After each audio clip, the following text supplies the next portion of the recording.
आप सब भक्तों का विशेष स्वागत है इस संडे नाम अट्टा प्रोग्राम में। Ranitanu, thank you very much for your kind words. तो ये तो वैष्णव की नेचर होता है कि वो हमेशा दूसरों का गुणगान करते हैं। सो प्रभु जी ने कहा मैं काफी सालों से हूँ, शायद अभी हमें एक्चुअली इस्कॉन में अभी एंट्री करनी है, या आप कह सकते हैं कि भक्ति में अभी तो एंट्री करनी है, तो अभी तो भक्त बनने का प्रयास करना है। So thank you very much for your kind words, but I still feel I have to learn a lot and follow what I am learning. This is where I am lacking. I have to follow. So thank you very much again. और जैसे प्रभु जी ने कहा कि मुझे जैसे सब महाराज कहते हैं कि आपको चैंटिंग करना चाहिए, रीडिंग करना चाहिए, प्रचार करना चाहिए, तो महाराज ने सेवा दी है, तो मैं प्रयास करूंगा सेवा करने के लिए। इसके योग्य तो नहीं हूँ, फिर भी मैं प्रयास करूंगा कि अगर मैं ये सेवा कर पाऊँ। सो बहुत बहुत धन्यवाद रामनितन प्रभु एंड सारे भक्तों का। Recently I was infected with COVID and it was serious, but only by the mercy of His Holiness Gopal Krishna Goswami Maharaj and all the prayer of you devotees, I am here and I am surviving. So thank you very much for all your prayers. I am very indebted and just bless me कि अब जो मुझे second life मिली है, I dedicate it to the service of the Lord, my spiritual master, my Guru Parampara and service of the devotees. So thank you very very much for everything. Thank you. So, आज मुझे जो slides मिली है मेरे को, तो basically उस slides का जो एक थीम है वो है 3 मोड्स ऑफ मटेरियल नेचर। तो आपको प्रभु जी ने काफी अच्छे से पिछली बार एक्सप्लेन किया था, और जो आगे की स्लाइड से हम प्रयास करेंगे भगवत गीता के बेसिस पर शेयर कर कुछ आपस में समझने के लिए। मैं खुद अभी समझ रहा हूँ, सो आपके साथ मिलकर हम शेयर करेंगे समझने के लिए, जो हमारे कुछ सीनियर्स या श्रील प्रभुपाद जी हमें समझा रहे हैं। तो बेसिकली ये 13th और 14th चैप्टर के बेसिस पर ये सारे स्लाइड्स हैं, और अगर हम ये असेंस समझ जाते हैं 3 मोड्स ऑफ नेचर, जीवात्मा, भगवान, अगर ये कैसे सब वर्क कर रहे हैं, तो भगवत गीता के ही श्लोक में बताया गया कि इसका क्या बेनिफिट मिलेगा। So till the point we come to that, we'll just share the slides.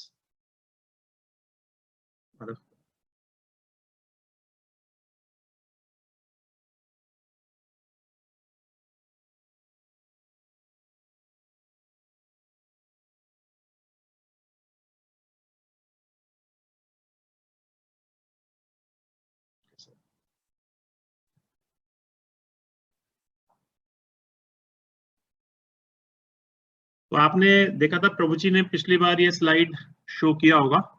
So before we start we like to do मंगलाचरण, जिससे कि भगवान हमें शक्ति दे, जिससे कि हम इस दिव्य ज्ञान को बोल पाए, समझ पाए, अपने जीवन में पालन कर सकें। ओम ज्ञानतिमिरान्धस्य ज्ञानंजन शलाकया चक्षुरुन्मिलितं येन तस्मै श्री गुरुवे नमः। श्री चैतन्य मनोभीष्टं स्थापितं येन भूतले स्वयं रूप कदा मह्यं ददाति स्वपदान्तिकम्। वंदे हम श्री गुरु शिवत्कमलम श्री गुरुन् वैष्णवांश्च श्री रूपम साग्र जातम सहगण रघुनाथान्वितम तम सजीवम साद्वैतम साधुतम परिजन सहितम कृष्ण चैतन्य देव श्री राधा कृष्ण पादान सहगण ललिता श्री विशाखान्वितांश्च। हे कृष्ण करुणा सिंधु दीन बंधु जगतपते गोपेश गोपिका कांत राधा कांत नमस्तुते। तप कांचन गौरांगी राधे वृंदावनेश्वरी वृषभानुसुते देवी प्रणमामि हरिप्रिये। वांछा कल्पतरुभ्यश्च कृपा सिन्धुभ्येव च पतितानां पावनेभ्यो वैष्णवेभ्यो नमो नमः। जय श्री कृष्ण चैतन्य प्रभु नित्यानंद श्री अद्वैत गदाधर शिवासादि गौर भक्तवृंद। हरे कृष्ण कृष्ण कृष्ण हरे हरे, हरे राम राम राम हरे हरे। हरे कृष्ण कृष्ण कृष्ण हरे हरे, हरे राम राम राम हरे हरे। हरे कृष्ण कृष्ण कृष्ण हरे हरे, हरे राम राम राम हरे हरे।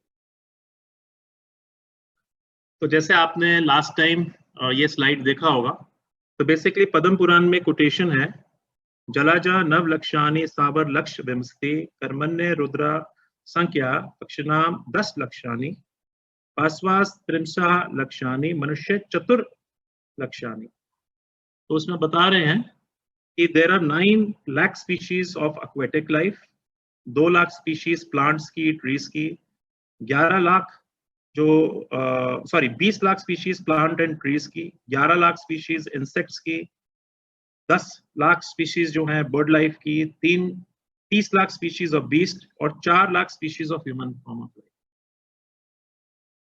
तो बेसिकली ये हम देख सकते हैं कि इतने सारी प्रकार की योनियां हैं। ये जीवात्मा को डिफरेंट डिफरेंट योनिज अपने कर्म और अपने डिजायर्स के बेसिस पर ये प्राप्त होती हैं। और कौन इसका अरेंजमेंट करता है, कैसे ये पॉसिबल हो पाता है कि किस जीवात्मा को कौन सी योनि मिल रही है, कौन इस सब का पीछे कौन इसको एक ये कुछ से मैनेज कर रहा है, इसको किस प्रकार से ये पता चलता है कि कौन सी किसको लाइफ मिलेगी। तो ये सब का अगर हमारे को दिव्य ज्ञान होगा तो इसका क्या रिजल्ट होगा। तो हम चलते हैं भगवत गीता के, बिफोर वी स्टार्ट दिस, तो 13th चैप्टर के हम लोग श्लोका में चलते हैं, एंड दैट श्लोका इज 13.24। तो पहले हम बेनिफिट समझना चाहते हैं, because in case we understand that benefit, तो फिर हमारे अंदर एक कनेक्शन पैदा हो जाती है, एक हमारे अंदर इंस्पिरेशन आ जाती है कि नहीं, मुझे इस दिव्य ज्ञान को समझना है। सो भगवान क्या कहते हैं 13.24 में, या एवं वेति पुरुषम प्रकृतिम च गुणः सहा सर्वथा वर्तमानोपि नासाय भूयो विजायते। One who understands this philosophy concerning material nature, the living entity, and the interaction of modes of nature is sure to attain liberation. He will never take birth again, regardless of his present position. कि जो ये philosophy जो concern करती है भौतिक प्रकृति, जीवात्मा और किस प्रकार से जो modes of nature interact करते हैं, surely he will get liberation. और वो बार बार जन्म मृत्यु के चक्कर में नहीं पड़ेगा। तो सोचिए, अगर हम इस जन्म मृत्यु के चक्कर से मुक्त हो जाए और जो हमारी शाश्वत जगह भगवान के धाम को प्राप्त कर लें, तो सोचिए कितने बड़े कष्टों से हम निकल जाएंगे। ये दुखालयम व शाश्वतम संसार में भगवान ने इसको बताया है भगवत गीता में। तो सोचिए कि अगर हम इससे निकल गए तो ये कितना बड़ा बेनिफिट होगा। तो कैसे भगवान कह रहे हैं इसमें निकलने का तरीका क्या है, अगर हम इस फिलॉसफी को प्रॉपरली अंडरस्टैंड कर लें। दूसरे शब्दों में, अगर हमें नॉलेज हो जाए, मतलब ये अगर हम समझ जाए तो किसका रिजल्ट है, it is the result of knowledge. तो कैसे ये नॉलेज प्राप्त होगी, तो इसके लिए अगर हम थोड़ा सा पीछे और चलते हैं तो इसको देखते हैं। ये यहां से प्रभु जी ने आपको बताया था कि स्पिरिचुअल एवोल्यूशन किस प्रकार से होता है। ये तो अगेन भगवान भगवत गीता में ये सब कुछ बहुत एक एक फिलॉसफी को बहुत क्लियरली बता रहे हैं।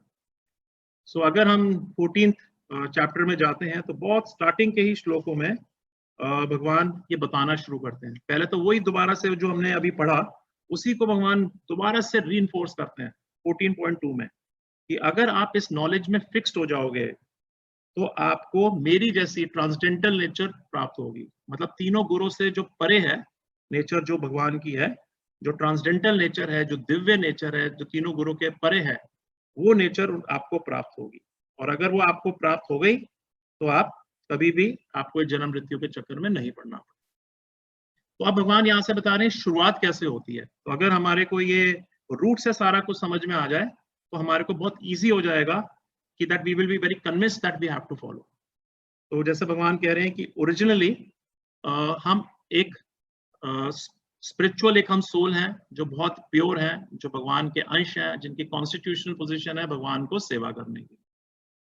बट जब यही जीवात्मा अपनी एक इंडिपेंडेंस को मिसयूज करता है, जिसको भगवान सुप्रीम इंडिपेंडेंट है, तो भगवान जैसे गुण उस भगवान के अंश में भी आएंगे, तो उसके पास भी एक माइन्यूट इंडिपेंडेंस है।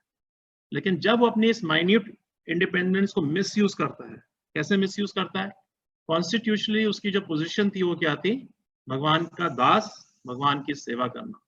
बट जब वो इसको मिसयूज करता है, एक तरीके से भगवान को रिबेल करता है कि भगवान मुझे अब आपकी सेवा नहीं करनी, वो एक अगेंस्ट होता है, एक अवर्स होता है कि मुझे अब भगवान की सेवा नहीं करनी, मैं इंडिपेंडेंटली खुश होना चाहता हूँ, मैं इंडिपेंडेंटली एंजॉय करना चाहता हूँ। तो जब उसके अंदर ये इच्छा पैदा होती है इंडिपेंडेंट एंजॉयमेंट की, मटेरियल एंजॉयमेंट की, एक इंडिपेंडेंट डिजायर उसके पास उसमें होती है।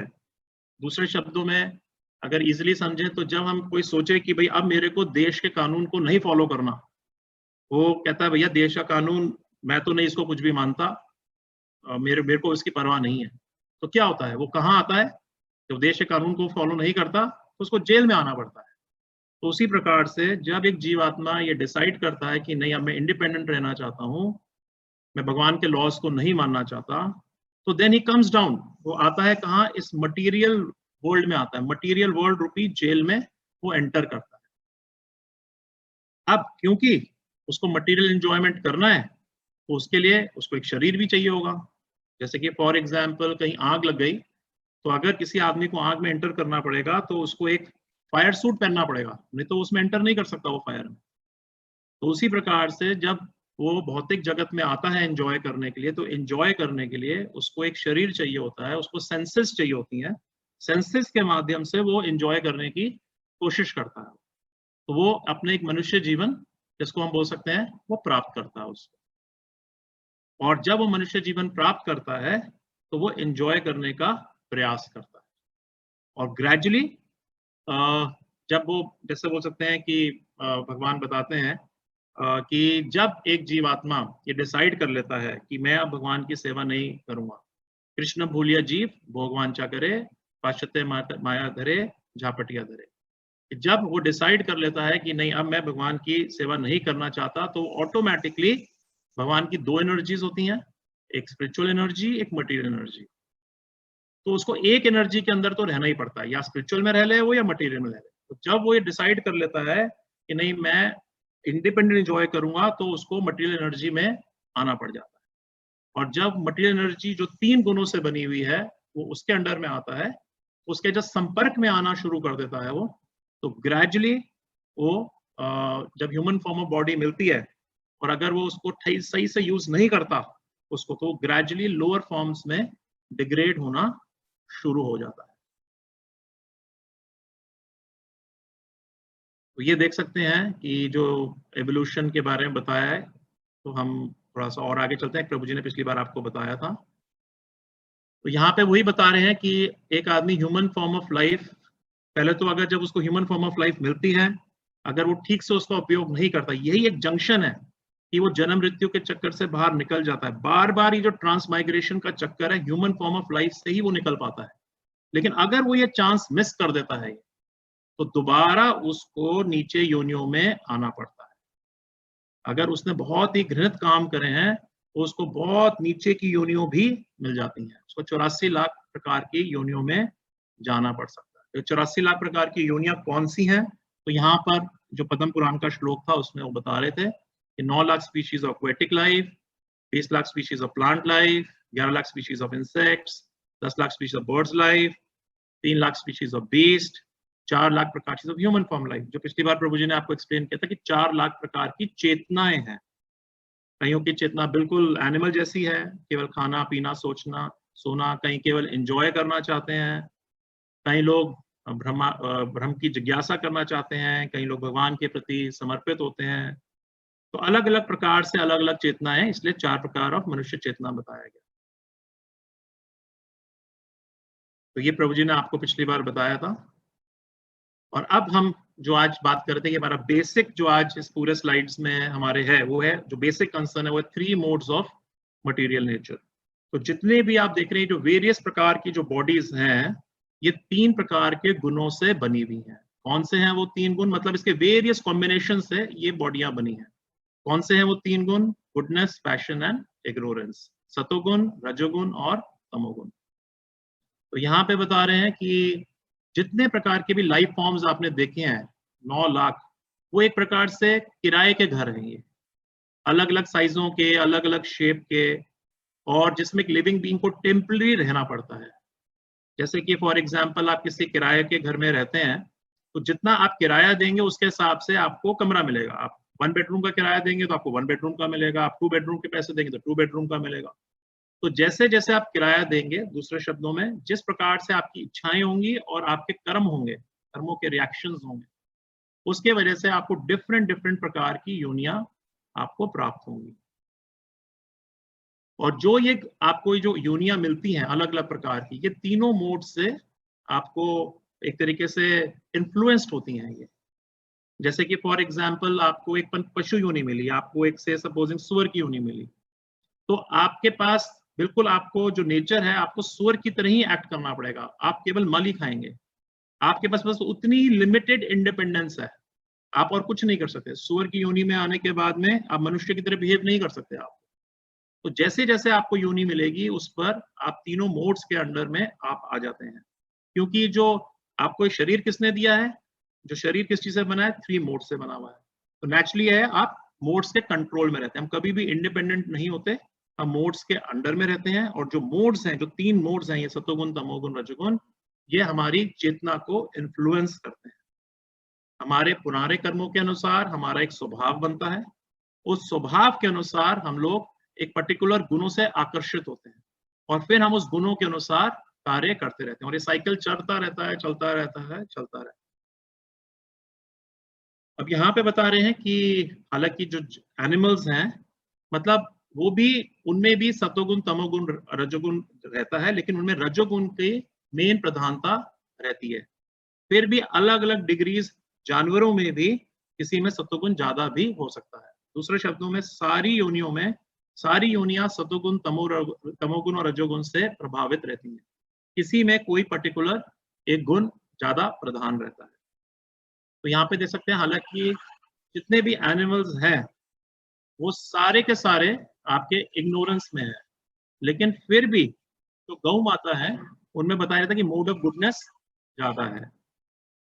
उसी प्रकार से जैसे हम देख सकते हैं यहाँ पर, ये लायन के बारे में, शेर के बारे में बता रहे हैं, तो ये इतने मतलब है जानवर हैं पूरे मतलब तमोगुण में, फिर भी इनकी जो नेचर है उसमें पैशनस या पैशनेट या रजोगुण ज्यादा है, जब भी इतने वो फेरोशियस बताए जा रहे हैं। और यहाँ पे बता रहे हैं जैसे ये कैमल, ऊंट, जो कंप्लीटली मतलब ऐसे भी इग्नोरेंस में, और इसमें इग्नोरेंस ही बिल्कुल प्रधान है। तो यहाँ पे बता रहे हैं 3 मोड्स ऑफ मटेरियल नेचर। कौन से हैं जी वो? सतोगुण, रजोगुण, तमोगुण। तो गुण का मतलब क्या होता है? रोप, रस्सी। तो अगर कभी हमने रस्सी देखी है, कभी हम सामान ऊपर खींचते हैं घर पे, कभी हम लोग आपस में टग ऑफ वॉर खेलते हैं, तो उसमें रस्सी हम एक दूसरे के साथ खींचते हैं। किसी चीज को बांधने के लिए हमें रस्सी चाहिए होती है, तो बहुत जगह रस्सी उपयोग होती है। तो आपने रस्सी देखा होगा, तो आपने देखा होगा कि किस प्रकार से सबसे एक जो पतला धागा होता है उसके अंदर भी 3 धागे होते हैं। तो 3 धागे पकड़कर वो एक एक उसका एक रस्सी बनती है।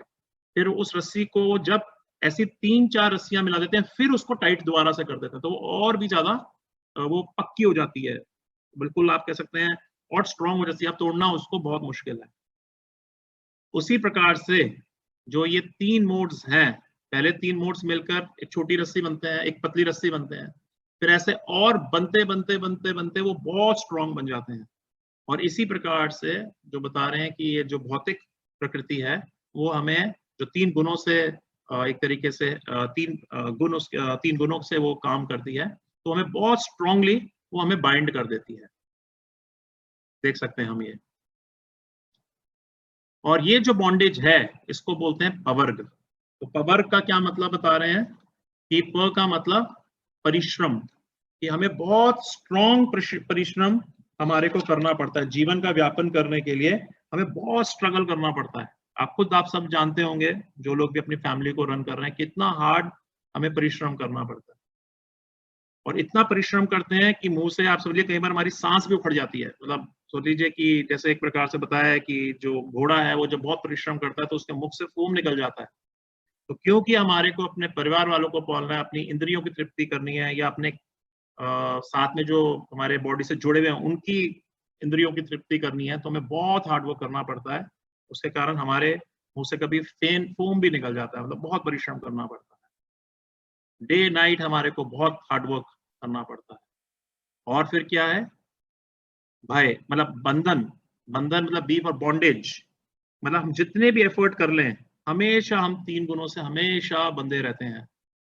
फिर है भय। भय मतलब हमेशा हमारे को भय रहता है। और आजकल की सिचुएशन तो बिल्कुल इस चीज को दर्शा रही है कि ये जो भौतिक संसार है, इसमें पावर की अगर बात करें तो ये तो बिल्कुल दिख रहा है हमें। टोटल हर जगह हमारे को कोविड का फियर है, हमारे को ये फियर है कल क्या हो जाए एकदम से, कि नई क्या चीज हो जाए। मतलब हर प्रकार से हमारे को, हमें कुछ भी नहीं पता कि कल क्या होगा, हमें किसी को नहीं आइडिया।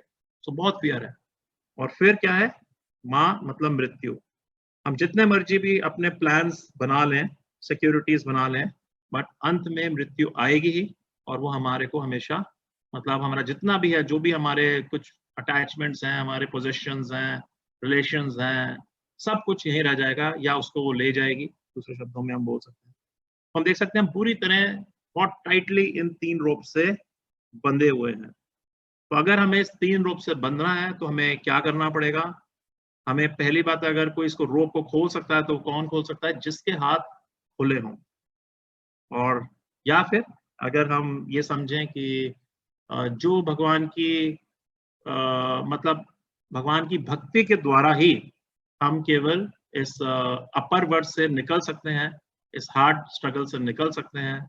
दूसरे शब्दों में, अगर हम उन भक्तों का संग करें जो भक्ति, जो शुद्ध भक्ति कर रहे हैं, जो इन तीनों गुणों से परे हैं, वही हमारे इस बंधनों को खोल सकते हैं। तो कृष्ण भक्ति, या जो कृष्ण भक्ति कर रहे हैं, जो शुद्ध भक्त हैं, जो इन तीनों गुणों से परे हैं, वही हमारा इस बंधन को खोल सकते हैं, हमें जन्म मृत्यु के चक्कर से निकाल सकते हैं। सो अब हम इससे पहले हम 3 मोड्स का डिस्कशन करें, तो हम कुछ भगवत गीता के इन श्लोकों से ही हम पढ़ना चाहते हैं कि जो हमने अभी पीछे सुना, उससे कुछ और पॉइंट्स हम भगवत गीता से शेयर करना चाहते हैं। सो इस पॉइंट को आज हम पूरे, जो हम अपनी आज प्रेजेंटेशन का ट्राई कर रहे हैं, तो उसमें हमारा जो मेन थीम है वो क्या है, कि किस प्रकार से ये जो 3 मोड्स ऑफ मटेरियल नेचर हैं, किस प्रकार से हम जो ये जन्म मृत्यु के चक्कर में हम कैसे फंसते हैं, कैसे हमारी यूनियंस, हम लोग अलग अलग प्रकार की हमें मिलती हैं, वो डिसाइड होती हैं ये। तो आज मतलब पहले तो हमारा एक थीम ये रहेगा कि how we transmigrate from one body to another. हमें कैसे, किस प्रकार से, कौन डिसाइड करता है हम एक बॉडी से दूसरी बॉडी में जाएंगे, कौन सा ये पूरा सिस्टम मैनेज कर रहा है पूरा ये। तो ये हमारा पहला कॉन्सेप्ट है। और दूसरा फिर हम करेंगे, हमें समझ में आता है कि 3 मोड्स ऑफ मटेरियल नेचर है जो इसके पीछे बहुत एक रोल प्ले करते हैं। और तीसरा हम पॉइंट हम जो सुनेंगे कि किस प्रकार से, अगर हमें पता है ये 3 गुणों के अंदर हम रहेंगे, ये बंधन का कारण है, तो किस प्रकार से हम 3 गुणों से पार पा सकते हैं। So this will be our theme, where in the first things, जो पहला पॉइंट है, हम ये डिस्कस करना चाहते हैं कि किस प्रकार से हम इसमें बंधन में आते हैं। तो सबसे पहले 14th चैप्टर के जो 3rd श्लोका है, तो उसमें भगवान बहुत एक इम्पॉर्टेंट एक बता रहे हैं हमारे को कि ये जो भगवान की मटेरियल एनर्जी है, ये भी इटर्नल रहती है, हमेशा शाश्वत है, और जीवात्मा भी हमेशा शाश्वत है, दोनों ही शाश्वत है। तो ये जो टोटल मटेरियल एनर्जी है, ये आप कह सकते हैं कि भगवान से प्रकट होती है। तो ये एक इनएक्टिव स्टेट में होती है, मतलब इसमें कोई हलचल नहीं होती। लेकिन जब इसको महाविष्णु ग्लैंस करते हैं तो ये एक्टिवेट हो जाती है। तो पहले को हम बोलते हैं, जब इनएक्टिव स्टेट होती है तो हम उसको बोलते हैं प्रधान, और जब वो एक्टिव हो जाती है तो हम उसको बोलते हैं महातत्व। तो हम देख सकते हैं कि जो एक तरीके से बिल्कुल सोए हुए थे 3 गुण, जब महाविष्णु ग्लैंस करते हैं उस पर, तो एक्टिवेट हो जाते हैं। 3 modes of material nature activate हो जाते हैं। तो जो उनकी जो ग्लांस होती है वो क्या होती है, उस ग्लांस के थ्रू जितने भी जीवात्मा जो भी ये डिसाइड कर चुके थे कि भगवान अब हम आपकी सेवा नहीं करेंगे, वो सारे के सारे उस ग्लांस के थ्रू प्रकृति में इम्प्रेग्नेट हो जाते हैं। तो दूसरे शब्दों में, जिस प्रकार माँ है, अगर माँ के गर्भ में जब जो पिता हैं वो वीर्य करते हैं, प्रदान करते हैं, तो फिर हम देखते हैं ग्रेजुअली बच्चा पैदा होता है। तो उसी प्रकार से जो भगवान है, जो भगवान कह रहे हैं, तस्मात् ब्रह्म मद होनर अहम बीज पिता पता, कि मैं ही वास्तव में ये बीज प्रदान करने वाला, जो जीवात्मा है, जो स्पिरिचुअल एनर्जी है, जो है वो भगवान अपनी मटेरियल एनर्जी में इम्प्रेग्नेट करते हैं। सो ये जो मटेरियल नेचर में सुपीरियर एनर्जी मिक्स करते हैं, ये भगवान की इच्छा के ही द्वारा होती है, और ये लिविंग एंटिटीज मटेरियल नेचर से प्रकट होते हैं। सो देखिए, बड़ा ये यूनिक कॉम्बिनेशन है। आप कोई कर सकता है? सोचिए, मटेरियल एनर्जी और स्पिरिचुअल एनर्जी का कॉम्बिनेशन, तो ये भगवान ही करते हैं, अपनी प्रकृति के द्वारा करते हैं। तो उसके पीछे डायरेक्शन कौन है? स्वयं भगवान है। तो कोई कह सकता है कि भगवान तो दिख नहीं रहे। जैसे कि फॉर एग्जाम्पल, अगर पिता ने, एक माँ अगर एक बच्चे को पैदा करती है, तो कहते हैं हमने तो देखा ही नहीं पिता कहाँ से आया, माँ ने ही बच्चों को पैदा किया है। सो प्रभुपाद जी एग्जाम्पल देते हैं कि जिस प्रकार से एक स्कॉर्पियन है, अगर वो अपने एक चावल के बोरे में उससे प्रकट होता है, तो हम ये नहीं कह सकते कि चावल ने उसको पैदा कर दिया। तो वास्तव में स्कॉर्पियन की माँ ने या स्कॉर्पियन ने वहां एग्स ले करे थे, जिसके वजह से आज वो चावल जो वो स्कॉर्पियन पैदा हुआ है, चावल के द्वारा वो पैदा नहीं हो गया। तो एक्चुअली में भगवान ही है जो एक तरीके से जीवात्मा को प्रकृति में एक तरीके से मतलब उनकी मतलब उस वजह से वो एंटर करती है, और बाद में हम देखते हैं कि किस प्रकार से वेरियस प्रकार के शरीरों में जो प्रकृति के हैं, तो वो जीवात्मा उनकी एंट्री होती है। तो ये कैसे डिजाइन होती है? कर्मा दैव नेत्रना, कि जैसे जैसे उस जीवात्मा ने कर्म करे होंगे, उसकी जैसे जैसे इच्छाएं होंगी, और जो अब बड़ा इंपॉर्टेंट पॉइंट जो बता रहे हैं उसमें मतलब उसके द्वारा उसको वो शरीर प्राप्त होते हैं अलग अलग प्रकार के।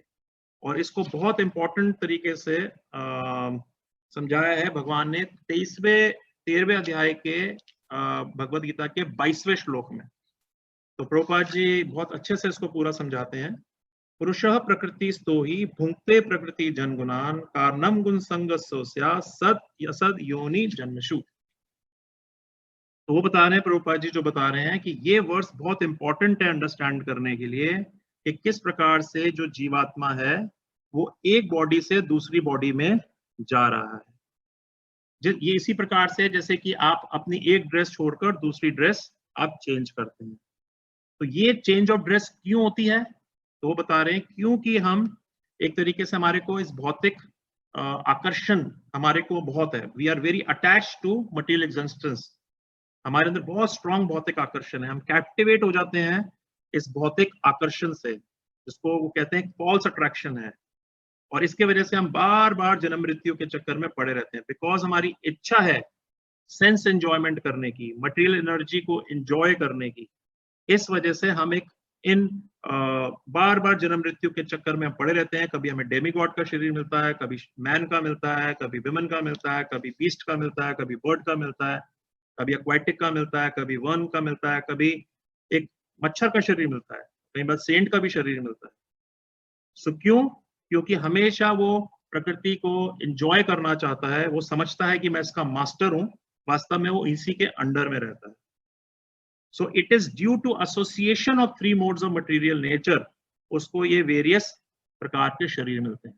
तो क्योंकि हम अलग अलग तीनों प्रकार के गुणों से एसोसिएट करते हैं, उसके वजह से जब हम उनसे संग करते हैं तो संग से हमारी इच्छा पैदा होती है। इच्छा के कारण हम कर्म करते हैं, कर्म करेंगे तो उसका रिएक्शन होता है। तो हम देख सकते हैं क्योंकि हम अलग अलग प्रकृति के तीनों गुणों से संग करते हैं और जिसकी वजह से हमारी इच्छा पैदा होती है, हमारे कर्म होते हैं, जिसके वजह से हमें प्रकृति अलग अलग प्रकार के 84 लाख योनियों के हमें वेरियस प्रकार के शरीर प्राप्त होते हैं। और 14वें अध्याय के 18वें श्लोक में भी भगवान ने ये हमारे को बताया है कि अलग अलग गुणों में जब हम शरीर छोड़ते हैं तो हमें क्या प्राप्ति होती है। तो भगवान हमें कहते हैं इसमें ऊर्ध्वं गच्छन्ति सत्वस्ता मध्ये तिष्ठन्ति राजसा जगन्नस्य गुणवृत्तिस्ता अधो गच्छन्ति तामसा। तो क्या बता रहे हैं भगवान कि अगर आप सत्वगुण में रहकर शरीर छोड़ते हो तो आप ऊंचे प्लैनेट्स में जाओगे, अगर आप रजोगुण में छोड़ोगे तो इसी धरती पे रहोगे, और अगर आप तमोगुण में शरीर छोड़ोगे तो आप नीचे हेलिश प्लैनेट्स में जाओगे। और प्रभुपाद जी पर्पट में बताते हैं कि अगर आप तमोगुण में शरीर छोड़ोगे तो आपको नीचे योनियों में भी आपको जन्म लेना पड़ेगा, पशुओं की योनियों में, प्लांट्स की योनियों में, अलग अलग प्रकार की जैसे आपकी इच्छा और कर्म होंगे आपको वो शरीर लेना पड़ेगा। तो अब प्रश्न ये आता है कि करें क्या? मतलब ऐसे तो मतलब बहुत डेंजर है कि अगर हम प्रकृति के संग में तो हम आ गए, हम तीनों गुणों से एसोसिएट कर रहे हैं, तो हमें करना क्या है? तो उसमें भगवान बताएंगे कि हमें इन तीनों गुणों से परे होना है। कैसे परे होना है वो हम आगे एंड में डिस्कस करेंगे। तो उससे पहले कुछ इन गुणों के बारे में भगवान बता रहे हैं, उनकी कैरेक्टरिस्टिक्स के बारे में बता रहे हैं, तो हम वो आगे सुनते हैं। सो यहाँ पे बता रहे हैं 3 गुण, मतलब रजोगुण, तमोगुण और सतोगुण के बारे में बता रहे हैं। तो अगेन 14 जब हम 14th, मैंने आपको बताया जैसे हमने शेयर किया था कि 13th और 14th चैप्टर में इस जो हम आज सुन रहे हैं काफी इसका वर्णन है।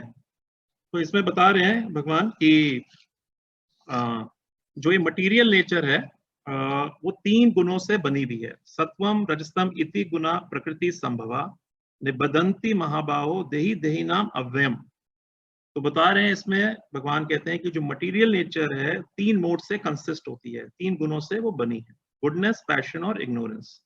जब जीवात्मा इसके कांटेक्ट में आ जाता है तो हे अर्जुन वो इन 3 गुणों से बंध जाता है।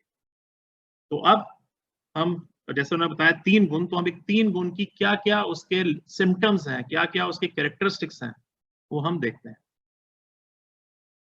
तो पहले हम इसको ये समझें कि हर एक जीवात्मा में तीनों गुण होते हैं। ऐसा नहीं कि किसी में प्योर गुडनेस होगा या किसी में प्योर पैशन होगा या किसी में प्योर तमोगुण होगा, नहीं, सब में इसके मिक्सचर होंगे इसमें।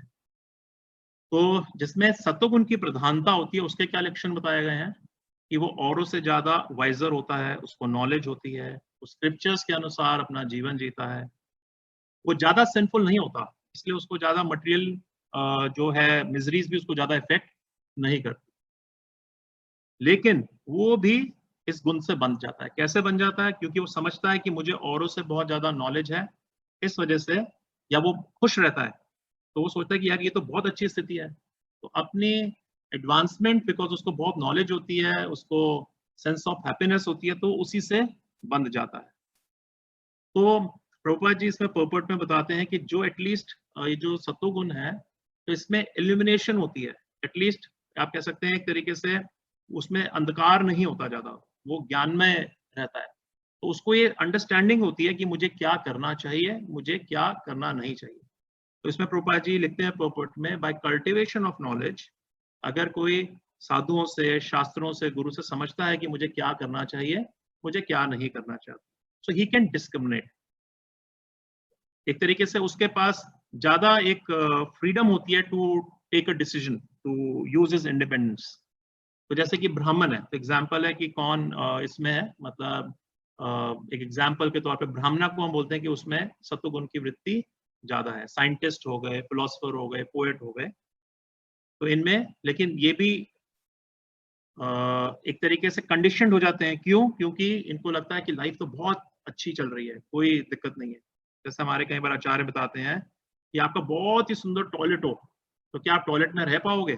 आप एक क्लास में, आपको जेल में पूरी फैसिलिटी मिल जाए, एक क्लास की पूरी जेल है, फिर भी क्या आप वहां से निकलना ही नहीं चाहते?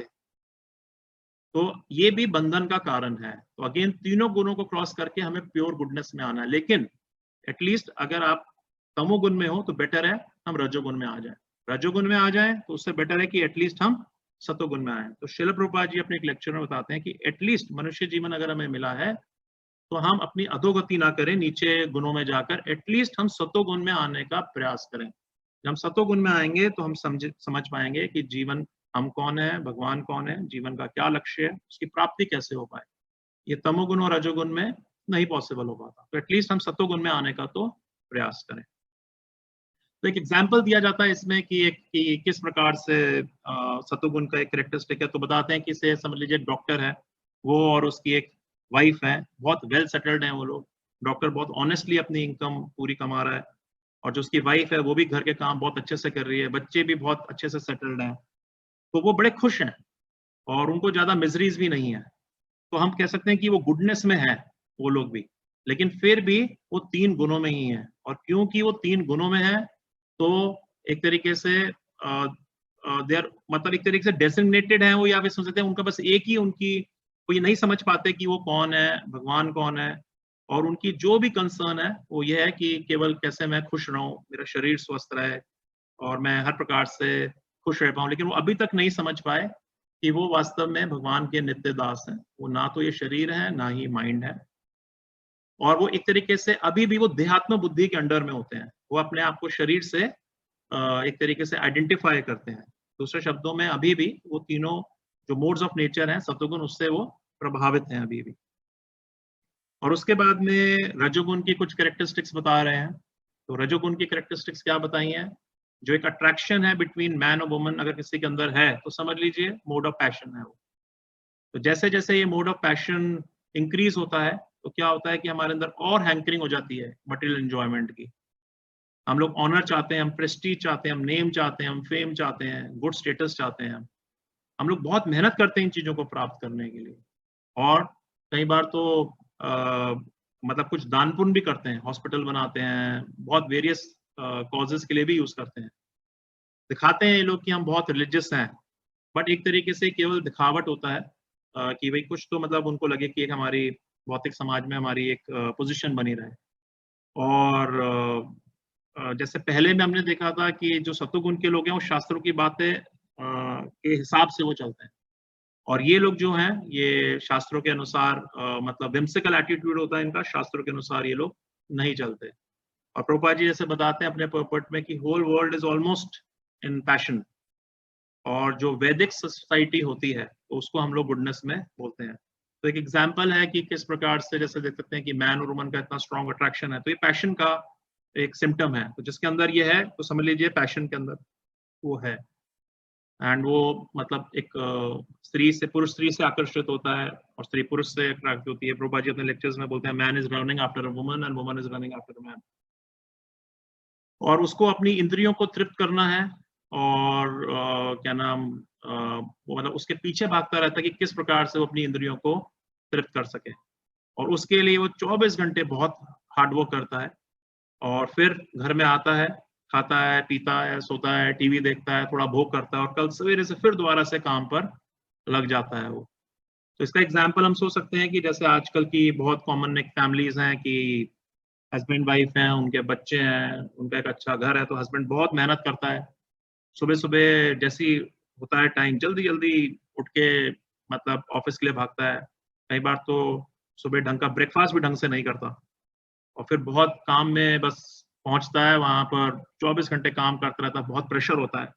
फिर भी क्योंकि उसको थोड़ा इंद्रिय सुख मिलता है, इस वजह से वो उसको मतलब एक तरीके से मोटिवेशन उस काम की बनी रहती है। फिर घर पे आता है, सोता है, भोगता है, फिर दोबारा अगले दिन से फिर वही काम। तो लेकिन मतलब वो जीवन के लक्ष्य के लिए प्रति बिल्कुल भी उसकी कोई रुचि बिल्कुल भी नहीं होती, केवल बस कैसे how to increase his bank balance, how to increase मतलब how to enjoy his senses, how to just enjoy with his family, यही उसका गोल रहता है, जिसको बोलते हैं ईट ड्रिंक बी मैरी, वही उसका गोल है लाइफ का। और अब हम कुछ जो इग्नोरेंस के लोग होते हैं, जो तमोगुण में होते हैं, तो उसकी क्या कैरेक्टरिस्टिक हो रही है बताते हैं कि वो इतने अज्ञानता में होते हैं, इतने पागल होते हैं, मतलब एक तरीके से पागल हो जाते हैं, उनको यही नहीं समझ में आता कि क्या सही है क्या गलत है। तो ये बहुत लेजी होते हैं, लेजी इन टर्म्स ऑफ अगर इनको कोई अगर आप मतलब पागल कैसे प्रभुपाद जी ने अपने पोपट में बताया है कि किस प्रकार से उनको पता है कि हर क्षण कोई ना कोई आदमी मृत्यु पे पहुंच रहा है, उसके जो पूर्वज थे उनकी भी डेथ हुई, मतलब उनके औरों की भी डेथ हुई, फिर भी वो भी जाएगा, लेकिन उसको फिर भी बस वो एंजॉय करने में लगा हुआ है वो। तो बताते हैं लेजी होता है वो। लेजी कैसे कि मतलब अगर उसको स्पिरिचुअल लाइफ के लिए कभी किसी प्रोग्राम में बुलाया जाए कि आप आइए, तो उसके हर चीज का टाइम होगा, बट स्पिरिचुअल लाइफ के लिए वो बहुत लेजी है, और बिल्कुल उसके अंदर कोई क्लीन हैबिट्स नहीं है, और उसको कोई भी इंटरेस्ट नहीं है स्पिरिचुअल लाइफ में। और बिल्कुल वो जैसे जो पैशन में होता है बहुत एक्टिव होता है, बहुत काम करने के लिए बहुत भागा दौड़ी वो करता है, और ये बिल्कुल ही इनएक्टिव होता है। उसको 10 बार बोलोगे तो जाके शायद एक बार उठ के थोड़ा बहुत कर दे, बिल्कुल ही डल होता है। सोने का इसमें बहुत रुचि होती है इसको। तो प्रभुपाद जी इस पर्पट में बोलते हैं कि अगर आप 6 घंटे से ज्यादा सो रहे हो तो इसका आप समझ लो कि तमोगुण में आपके अंदर भी बहुत प्रधानता है, और हमेशा ये मोरस रहता है, मतलब हमेशा एक प्रकार से दुखी रहता है, ऑलवेज हमेशा इंटॉक्सिकेटेड, मतलब वाइन में और दूसरी दूसरी जो भी है ड्रग्स हैं इन सब में वो रहता है, और मतलब खुद भी अपने लिए कुछ नहीं करता और किसी और के लिए भी नहीं करता। तो इस प्रकार से इसकी नेचर बताई गई है। देखिए कैसे मतलब तमोगुण में केवल मतलब नॉन वेज खाना, ड्रिंक करना, गैम्बलिंग करना, सोना, व्यभिचार करना, केवल यही अपने इस जीवन में ये इसका एक यही एक मोह होता है। तो जैसे कि बता सकते हैं कि कोई फैमिली है, तो बहुत सारी फैमिली में एक एग्जांपल हमने पढ़ा था कि बाहर में अब्रॉड में कोई फैमिली है, हस्बैंड और वाइफ तो है नहीं वो, लेकिन बिना शादी के वो लोग एक साथ में रह रहे हैं, और मतलब जो आदमी है वो कैसे कमाता है, ड्रग्स सेल करता है, उससे कमाता है। हस्बैंड और जो वाइफ है केवल बस ड्रिंक करते हैं, नॉन वेज खाते हैं, गैम्बलिंग करते हैं, एंजॉय करते हैं, सो जाते हैं, बस यही उनका जीवन है। तो बिल्कुल घोर तमोगुण में वो है। और कई बार मनुष्य जीवन में भी प्रभुपाद जी कई बार बताते हैं कि अगर किसी को मनुष्य जीवन भी मिला है, लेकिन अगर उसकी लाइफ ईटिंग, स्लीपिंग, मेटिंग और डिफेंडिंग में ही रह जाती है, तो वो भी कोई एनिमल से ज्यादा, एनिमल्स को हमें तमोगुण में बताया, तो वो भी एक तमोगुण में ही रहता है। वो द्विपाद पशु, कि अगर है भी मनुष्य शरीर में, तो बिल्कुल एनिमल्स की तरह ही वो बिहेव कर रहा है। सो अब भगवान क्या कहते हैं? तो भगवान 2.45 भगवत गीता में कैसा कहते हैं? त्रैगुण्या विषया वेदा निस्त्रय गुण्यो भाव अर्जुना। कि जो वेदास हैं, बेसिकली वेदास के बहुत सारे पार्ट हैं। इसमें हम बोल सकते हैं कर्म कांड है, ज्ञान कांड है, उपासना कांड है, बट मेन जो सब्जेक्ट मैटर है वेदों का, वो बताते हैं 3 मोड्स ऑफ मटेरियल नेचर से वो डील करता है। तो भगवान कहते हैं कि अर्जुना, तुम इन तीनों गुरुओं के परे हो जाओ, इसको ट्रांसडेंड कर दो, इन तीनों गुरुओं से ऊपर उठ जाओ। दूसरे शब्दों में शुद्ध सतोगुण में आ जाओ, कम इन प्योर गुडनेस या वासुदेव कॉन्शियसनेस में आप आ जाओ। क्यों? क्योंकि जब तक आप वासुदेव कॉन्शियस में नहीं आओगे, आप भगवान को नहीं समझ पाते। तो भगवान भगवत गीता में क्या बोलते हैं? जन्म कर्म च में दिव्यम एवं यो वेति तत्तदा त्यक्ता देयम पुनर्जन्मम नैति माम सो इति अर्जुन। कि अगर आप मेरे इस जन्म कर्म को आप तत्व से जान लोगे, तो आप इस जन्म मृत्यु के चक्कर में नहीं आओगे। तो जब तक हम शुद्ध सत्व में नहीं आएंगे, हम भगवान को नहीं समझ सकते। अब प्रश्न यह आता है कि हमने समझ लिया कि जब तक हम इन 3 गुणों में रहेंगे, चाहे हम गुडनेस में भी रहें, ठीक है, गुडनेस में हमें लगेगा कि हम बड़े खुश हैं, हमें बहुत नॉलेज है, बहुत प्लेजेंट है हम ये, लेकिन फिर भी जन्म मृत्यु जरा व्याधि लगी रहेगी, फिर भी 3 प्रकार के आदि भौतिक दुख, आदि भौतिक दुख, आध्यात्मिक दुख, आदि दैविक दुख हमारे पीछे लगे रहेंगे, फिर भी हम उनसे पार नहीं हो पाएंगे। तो हमें जब तक हम 3 मोड्स में रहेंगे, तो हमारे को बार बार जन्म मृत्यु का चक्कर लेना पड़ेगा, और किसी ना किसी प्रकार से हम अलग अलग योनियों में भटकते रहेंगे। अगर आप कहते हैं कि अगर आप ऊपर की योनियों में भी चले जाओगे, फिर मतलब से आप वहां पे चले जाओगे, हेवनली प्लैनेट्स, वहां पर भी आपके जब पुण्य खत्म हो जाएंगे, तो आपको नीचे आना पड़ जाएगा। तो ये चक्कर लगा रहेगा, लगा रहेगा, लगा रहेगा। जो 3, अगर हम 3 मोड्स में रहेंगे, सो it is cause of material entanglement. अगर हम 3 गुणों में रहेंगे, तो हमें इस भौतिक जगत में रहना ही पड़ेगा। तो भगवान क्या कह रहे हैं कि इन तीनों गुणों से अर्जुन तुम ट्रांसडेंटल हो जाओ। तो अब हम आज थोड़ा सा यहाँ पर पर्टिकुलर अपनी स्लाइड्स को एंड करते हैं, और अब हम समझते हैं कि भगवान ने जो हमने तीसरा पार्ट रखा था कि किस प्रकार से हम इन तीनों गुणों के परे हो सके। तो आप जानना चाहेंगे? ओके। तो अब हम भगवत गीता के अनुसार ही समझते हैं कि कैसे भगवान ने ही, देखिए, अगर हमें ये नॉलेज चाहिए, हम दोबारा से उसी चीज पर आते हैं जो 13 पॉइंट हमने 24 श्लोका जो हमने करा था। भगवान ने कहा कि अगर आप इस फिलॉसफी को अंडरस्टैंड कर जाओ, मटेरियल नेचर, लिविंग एंटिटी और इंटरेक्शन ऑफ मटेरियल मोड्स, तो निश्चित रूप से आप इस भव सागर से पार हो जाओगे। तो अब प्रभुपाद जी उसमें बताते हैं कि ये रिजल्ट है नॉलेज का। अब ये नॉलेज मिलेगी कहाँ से? सबसे पहले भगवान ने कुछ तरीके बताए हैं, लेकिन अगर उसका हम असेंस समझें, तो ऑलमोस्ट असेंस कंक्लूजन वही आता है, बट जो अलग अलग पर्पट से आ रहा है, हम उसको थोड़ा डिस्कस करना चाहते हैं। तो कहते हैं नॉलेज मिलेगी कहाँ से? तो पर्पस ऑफ नॉलेज है कि यही समझना कि किसी कारणवश लिविंग एंटिटी अब अपनी भौतिक इच्छा के कारण अब वो इस भौतिक संसार में गिर पड़ा है। अब अगर वो संतों के संग में, अगर शास्त्रों के संग में, एक गुरुओं के संग में, या एक डिसिप्लिन सेशन से जब उसको नॉलेज मिलती है, दूसरे शब्दों में जब उसको गुरु परंपरा के द्वारा उसको ज्ञान मिलता है, गुरु के द्वारा, जो गुरु परंपरा में गुरु आ रहे हैं, जो साधु आ रहे हैं, जो शास्त्र आ रहे हैं गुरु परंपरा में, जब उससे उनको ज्ञान प्राप्त होता है। क्यों हम ये गुरु परंपरा का वर्ड इस्तेमाल कर रहे हैं? क्योंकि ये परफेक्ट है। भगवान के द्वारा जब नॉलेज दी जाती है, और जब ये परंपरा उसको एज इट इज पोस्टमैन की तरह आगे पास ऑन करती है, तो हमें वही नॉलेज मिलती है जो भगवान हमें देना चाहते हैं। तो जब ये हमें नॉलेज हमारे को प्राप्त होती है, तो फिर क्या होता है, हमारे को हम समझ पाते हैं कि हम कैसे मतलब हम इस संसार में गिर गए हैं, और अब हमारे को किस प्रकार से दोबारा हमारे को अपनी जो भौतिक चेतना है इसको स्पिरिचुअल चेतना बनाना है, from material consciousness to spiritual consciousness. हम जो अभी एंजॉय करना चाहते हैं, हम कैसे उसको प्यूरिफाई कर सकें, जो हमारी ओरिजिनल डिजायर थी भगवान को सर्व करने की, तो हम उसको कैसे उसको दोबारा उस चीज में स्थित हो जाएं। तो अगर हम वो कर पाएंगे तो भगवान कह रहे हैं कि इट इज पॉसिबल। जब हम कृष्णा कॉन्शियस लेंगे तो हम लोग, ये हमारी मटेरियल कॉन्शियसनेस दोबारा कृष्णा कॉन्शियस में हमारी परिवर्तित हो जाएगी और हम भगवान के धाम जा पाएंगे। दूसरे शब्दों में हम देखें कि प्रभुपाद जी ने इस पर्टिकुलर पैराग्राफ में हमें जो बताया कि अगर हम लोग ज्ञान प्राप्त करेंगे, परंपरा के द्वारा अगर हमें नॉलेज अगर ये प्राप्त हो पाएगी, अगर हमें समझ पाएंगे कि एग्जैक्टली हमें क्या करना है, तो हम इससे पार हो पाएंगे।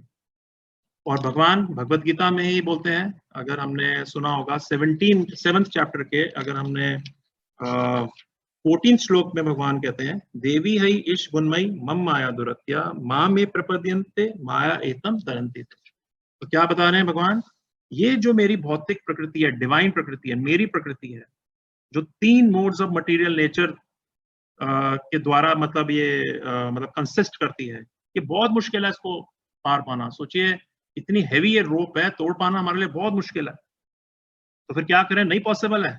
नहीं, भगवान कह रहे हैं माँ में प्रपद्यन्ते माया एतम तरंती, कि जिन्होंने मेरे को शरण, जिन्होंने मेरी ले ली है, वो इसको पार कर सकते हैं।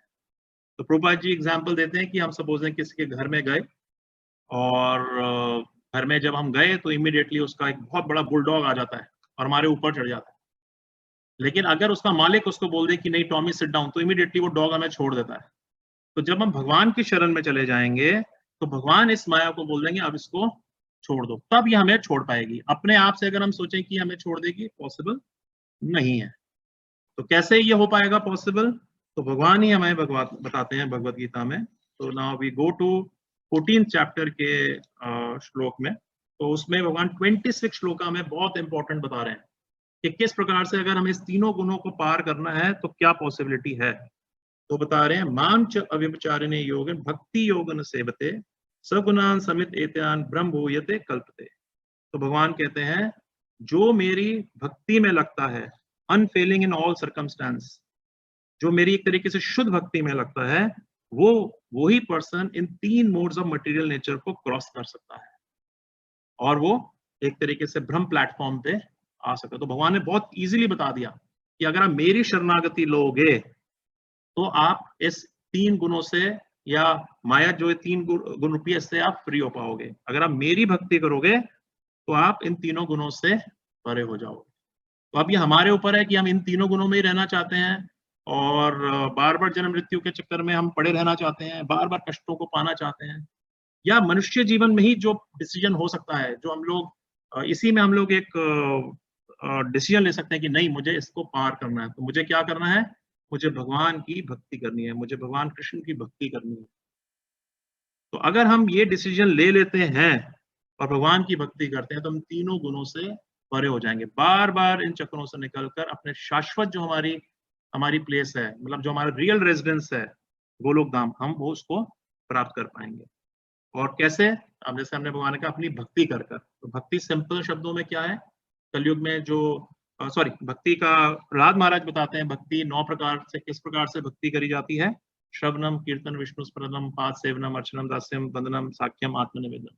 9 प्रकार से हम भगवान की भक्ति कर सकते हैं, जिसमें प्रमुख है श्रवणम। अगर हम भगवान के बारे में श्रवण करते हैं, उनकी कथाओं का श्रवण करते हैं, उनके मैसेज का हम श्रवण करते हैं, उनके नाम का हम श्रवण करते हैं। और क्या बताया है कि कलयुग में जो एक ही विधि है वो क्या है, हरेर नाम एव केवलम। फिर डायरेक्ट भक्ति है भगवान की। अगर हम हरे कृष्ण महामंत्र करें, तो अगर हम ये करते हैं, भगवान के भक्तों का संग करते हैं, भगवान के शास्त्रों का संग करते हैं, तो ऑटोमेटिकली हम तीनों गुणों से हम परे हो जाएंगे। तो हम एक पर्पट पढ़ना चाहते हैं कि जिसमें प्रभुपाद जी ने बिल्कुल क्लियर बताया है कि हमारे को क्या करना चाहिए। एक तरीके से अगर वो एसेंस, अगर हम उस एसेंस को पकड़ लेंगे तो निश्चित रूप से इन तीनों गुणों के परे हो जाएंगे। तो एक सिंपल शब्दों में कई बार एक एग्जाम्पल देते हैं कि सपोजिंग 3 कुत्ते हैं, से 3 अलग अलग डिफरेंट डॉग्स हैं, एक बुलडॉग है, एक या तीनों प्रकार के आप समझ लीजिए, बुलडॉग है या एक अल्सेशियन है और एक कोई भी एक डॉग है। तो कौन सा, चाहे डॉग कोई भी हो, तो सबसे ज्यादा ताकत किसमें रहेगी? तो आंसर मिलेगा कि भाई कोई बोल सकता है बुलडॉग बड़ा स्ट्रांग है तो वो स्ट्रांग रहेगा, लेकिन हम बुलडॉग को अगर खाना नहीं देंगे तो क्या वो स्ट्रांग रहेगा उतना? नहीं। तो तीनों गुणों में से हम जिसको खाना देंगे वो गुण या जो समझ सकते हैं वो डॉग बहुत स्ट्रांग हो जाएगा। तो दूसरे शब्दों में हमारे अंदर तीनों गुण है, सतोगुण भी है, तमोगुण भी है, रजोगुण भी है।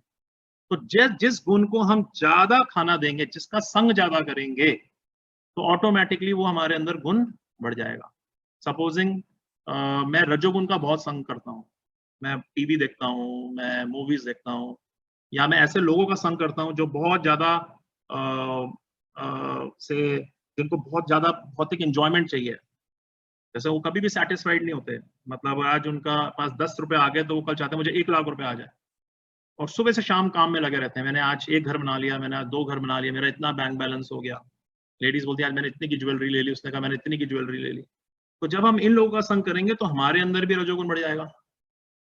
और अगर मैं कुछ ऐसे लोगों का संग करूंगा जो बिल्कुल ही बिल्कुल ढीले ढाले होंगे, बिल्कुल कोई उनका इंटरेस्ट नहीं होगा, बिल्कुल तमोगुणी टाइप के होंगे, तो मेरे अंदर भी वो गुण बढ़ जाएगा।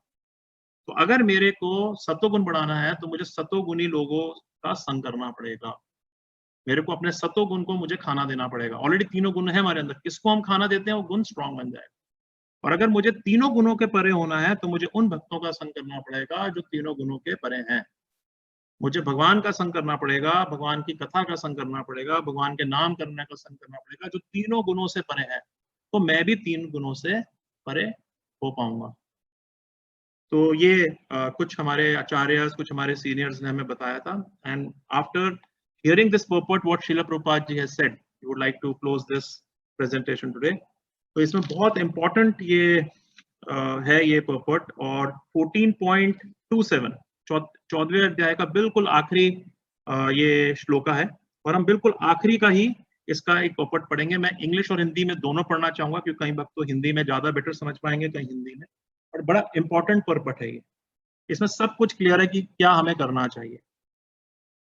तो हिंदी में मैं पढ़ रहा हूं यहाँ पर, ये 14th चैप्टर 27 श्लोका, और बिल्कुल आखिरी का पैराग्राफ है। और अगर हो सके तो आप लोग इसको नोट कर सकते हैं और घर में बार बार पढ़ सकते हैं इसको। जीव यद्यपि स्वभाव से भ्रम होता है, लेकिन उसमें भौतिक जगत पर प्रभुत्व जताने की इच्छा रहती है, जिसके कारण वह नीचे गिरता है। अपनी स्वाभाविक स्थिति में जीव तीनों गुणों से परे होता है, लेकिन प्रकृति के संसर्ग से वह अपने को 3 गुणों सतो, रजो तथा तमोगुण में बांध लेता है। इन तीनों गुणों के संग के कारण उसमें भौतिक जगत पर प्रभुत्व जताने की इच्छा होती है। पूर्ण कृष्णा भावनामृत अमृत में भक्ति में प्रवृत्त होने पर वह परंतु दिव्य पद को प्राप्त होता है, और उसमें प्रकृति को वश में करने की जो अवैध इच्छा होती है वह दूर हो जाती है। तो यहीं पे बता रहे हैं कि जो हमारे अंदर एक अनलॉफुल डिजायर होती है प्रकृति पर कंट्रोल करने की, उसको एंजॉय करने की, वो दूर हो जाती है। कैसे? अगर हम कृष्ण भावना में भक्ति करते हैं। ये प्रभुपाद जी बता रहे हैं। तो आप क्या बता रहे हैं प्रभु जी? अतः भक्तों की संगति करके भक्ति की 9 विधियां श्रवण, कीर्तन, स्मरण आदि का अभ्यास करना चाहिए। धीरे धीरे ऐसी संगति से तथा गुरु के प्रभाव से मनुष्य की प्रभुता जताने वाली इच्छा समाप्त हो जाएगी, और वह भगवान की दिव्य प्रेमा भक्ति में दृढ़ता पूर्वक स्थित हो सकेगा। इस विधि की संस्तुति इस अध्याय के 22वें श्लोक से लेकर अंतिम श्लोक तक की गई है। भगवान की भक्ति अतएव सरल है। मनुष्य को चाहिए कि भगवान की सेवा में लगे, श्री विग्रह को अर्पित भोजन की उच्छिष्ट खाए, भगवान के कमलों में चढ़ाए हुए फूलों को सुगंध ले, भगवान की लीला सलियों का दर्शन करे, भगवान के विभिन्न कार्यकल्पों और उनके भक्तों के साथ प्रेम विनय के बारे में पढ़े, सदा हरे कृष्ण कृष्ण कृष्ण हरे हरे, हरे राम राम राम हरे हरे, इस महामंत्र की दिव्य ध्वनि का कीर्तन करे, और भगवान कथा, उनके भक्तों के आविर्भाव तथा तिरोधानों को मनाने वाले दिनों में उपवास करे। ऐसे करने से मनुष्य समस्त भौतिक गतिविधियों से विरक्त हो जाएगा। इस प्रकार जो व्यक्ति अपने को ब्रह्म ज्योति या ब्रह्मबोध से विभिन्न प्रकार स्थित कर सकता है, वह गुणात्मक रूप से भगवान के तुल्य है। तो ये हमें प्रभुपाद जी ने एंड के पर्पट में बताया कि हम क्या करेंगे तो हम तीनों गुणों से परे हो जाएंगे। मैं एक बार इंग्लिश में इसको जरूर पढ़ना चाहूंगा। तो इसमें बता रहे हैं the living entity although Brahman by nature has the desire to lord it over material nature. वो अपने मतलब एक एक्सप्लॉइट करना चाहता है मटेरियल वर्ल्ड को या मटेरियल एनर्जी को, या सेंस ग्रेटिफिकेशन करना चाहता है सिंपल शब्दों में, और इसके कारण वो नीचे गिर जाता है। अपनी जो उसकी original position in his original constitution position, the living entity is above three modes of material nature, but association with material nature entangles him in different modes: goodness, passion, ignorance. Due to the association of three modes, his desire to dominate the material world is there. By engagement in devotional service in full Krishna conscious, he is immediately situated in transcendental position, and his unlawful desire to control material nature is removed.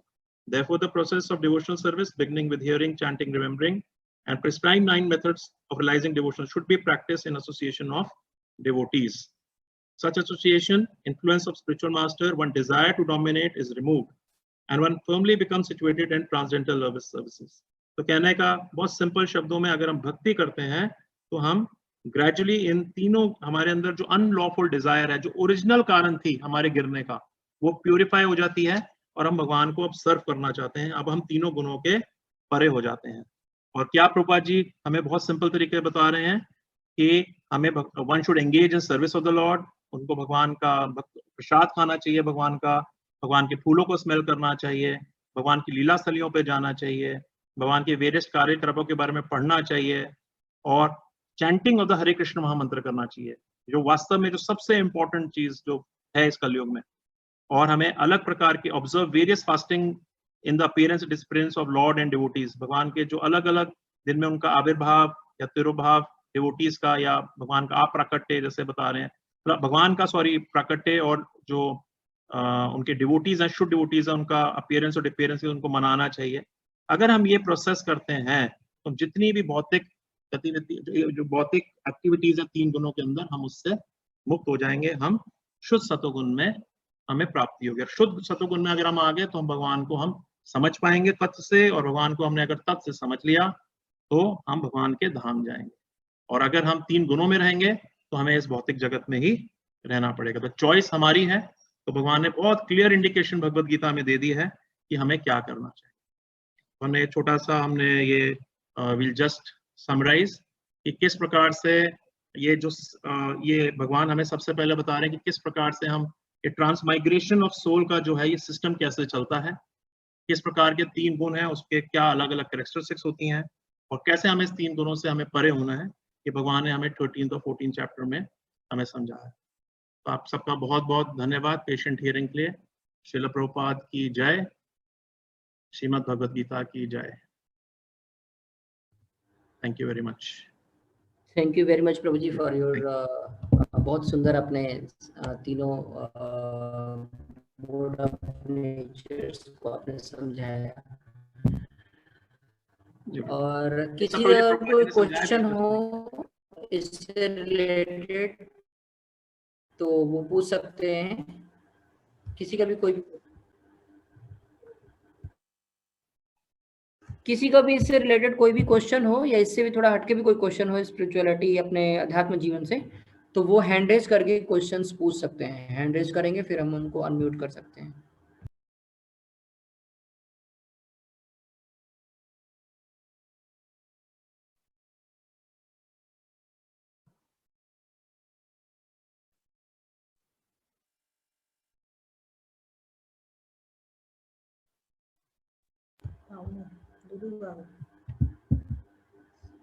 Ravi Aneja जी का question है। रवि अनेजा माता जी, पार्वती माता जी को हमने mic open किया हुआ है, दोनों पूछ सकते हैं, कोई पूछ दे वन बाय वन।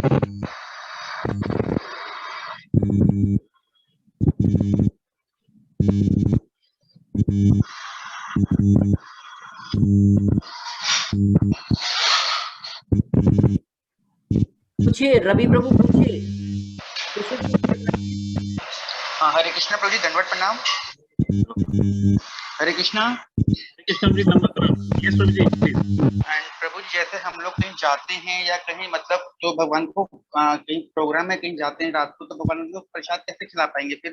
कि हम तो प्रसाद बाहर से खा के आएंगे तो भगवान जी कैसे ऑफर करेंगे? मतलब जैसे अगर हम शाम को कहीं इवनिंग में कहीं जाते हैं, हाँ जी, तो फिर भगवान जी को ऑफर कैसे करेंगे प्रसाद? नहीं, अगर आप शाम को जाते हैं तो आप जाने से पहले ऑफर कर दीजिए। भगवान को शाम को आप पहले से जाके ऑफर कर सकते हैं, या अगर आप लोग राइट टाइम पे वापस आ रहे हैं तो आप फिर ऑफर कर सकते हैं, या किसी को बोल सकते हैं कि जो भगवान को ऑफर कर दें अगर आपके घर में है। घर पे कोई प्रभु जी वॉइस नहीं आ रही। जैसे प्रभु जी हम कहीं बाहर गए हैं, हाँ पार्टी जी। में 12 बजे आ रहे हैं, 1 बजे आ रहे हैं, भगवान जी को ऑफर कैसे, मतलब वही पूछा था मैं, लेट हो गए तो आप कितने बजे जा रहे हैं? तो उसमें जैसे कि हम लोग 7 बजे निकल रहे हैं, 6 बजे निकल रहे हैं और रात को 12 बजे आ रहे हैं, तो फिर तो आपके घर में कोई और रहेगा जो आपके बिहाफ पर, या कोई और घर का सदस्य जो भोग लगा सकता है? नहीं प्रभु जी, मैं और मेरे फादर है, तो हम बाई चांस हम दोनों ही जाते हैं तो। अच्छा जी, तो ये है कि फिर आप अगर ऐसा कोई आपके घर में बहुत सिचुएशन ऐसी अगर आ जाती है तो फिर आप ये है कि अपना पहले भोग भगवान को ऑफर करके आप जा सकते हैं। ठीक है, thank you prabhu ji. Fruits या dry fruits prabhu ji, they can offer. मतलब माता जी का कहना है कि भाई अगर आप लोग बना नहीं पा रहे, मतलब अगर किसी वजह से खाना, तो आप फ्रूट्स या ड्राई फ्रूट्स भगवान को ऑफर कर दीजिए। दूध है, ड्राई फ्रूट्स हैं, फ्रूट्स हैं, ऐसी चीज कर सकते हैं।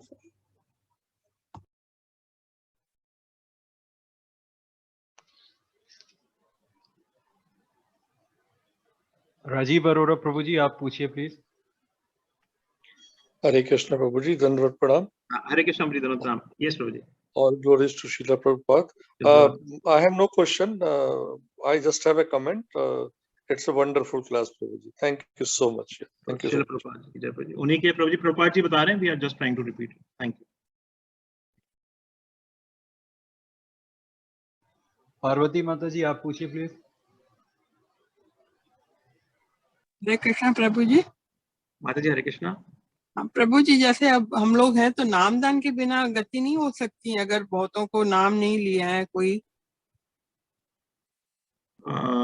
माता जी देखिए, ये अगर कलयुग आप में कह रहे हो ये सब करना है, उसके बाद नाम अगर नहीं लिया है हम लोग ने किसी गुरु से, तो उसके बिना कोई गति है? ये सब हम कर रहे हैं, माला वाला, बाकी जो आप सब बता रहे हैं कर रहे हैं, बट नामदान नहीं। माला ही तो नाम है, जो आप माला करते हो भगवान का, यही तो नाम है। नहीं, किसी गुरु के अंडर में, जैसे कहते हो ना, किसी गुरु के अंडर में माता जी हरे कृष्ण दीक्षा लेना चाहिए। अगर आप हरे कृष्ण मंत्र करते हैं तो आपको हर स्थिति में आपको उसका इफेक्ट मिलेगा आपको। ये चीज हमें पता होनी चाहिए। अगर हम हरे कृष्ण मंत्र करते हैं एक गुरु परंपरा माध्यम से, जो भी हरे कृष्ण मंत्र कर रहे हो अगर आप, तो निश्चित रूप से आपको उसको बेनिफिट मिलेगा, चाहे आप किसी गुरु की शरण लें या ना लें, आपको बेनिफिट जरूर मिलेगा, इसका कोई डाउट नहीं। 16 माला नहीं कर पाते, 8, 7, 9 जितनी भी, मतलब कोई बात नहीं, आप ग्रेजुअली इंक्रीज करिए। जब आप पहले 1-2 माला करते थे थोड़ी कि आप 8-9 कर पाते थे, अब जब 8-9 कर रहे हैं तो ग्रेजुअली आपकी 16 भी हो जाएंगी। जैसे जैसे आप भक्तों का संग करेंगे, आपके अंदर वो इच्छा पैदा और होगी, तो वो भी हो जाएगी पॉसिबल। मतलब दीक्षा भी बहुत जरूरी कहते हैं ना आप लोग, दीक्षा तो जरूरी बात है। बिल्कुल सही आपकी, कि अगर हमें इस दिव्य ज्ञान को, अगर एक तरीके से हमारा एक रिलेशनशिप जो लॉस्ट हो चुका है भगवान से, अगर हम जब दीक्षा लेते हैं तो वो एक रीस्टैब्लिश हो जाता है। या आप ये कह सकते हैं कि जैसे ही आप हरे कृष्ण मंत्र को, आपकी ऑलरेडी एक रिलेशनशिप तो ऑलरेडी है, हरे कृष्ण मंत्र करते हो रिलेशनशिप एस्टैब्लिश शुरू हो जाती है।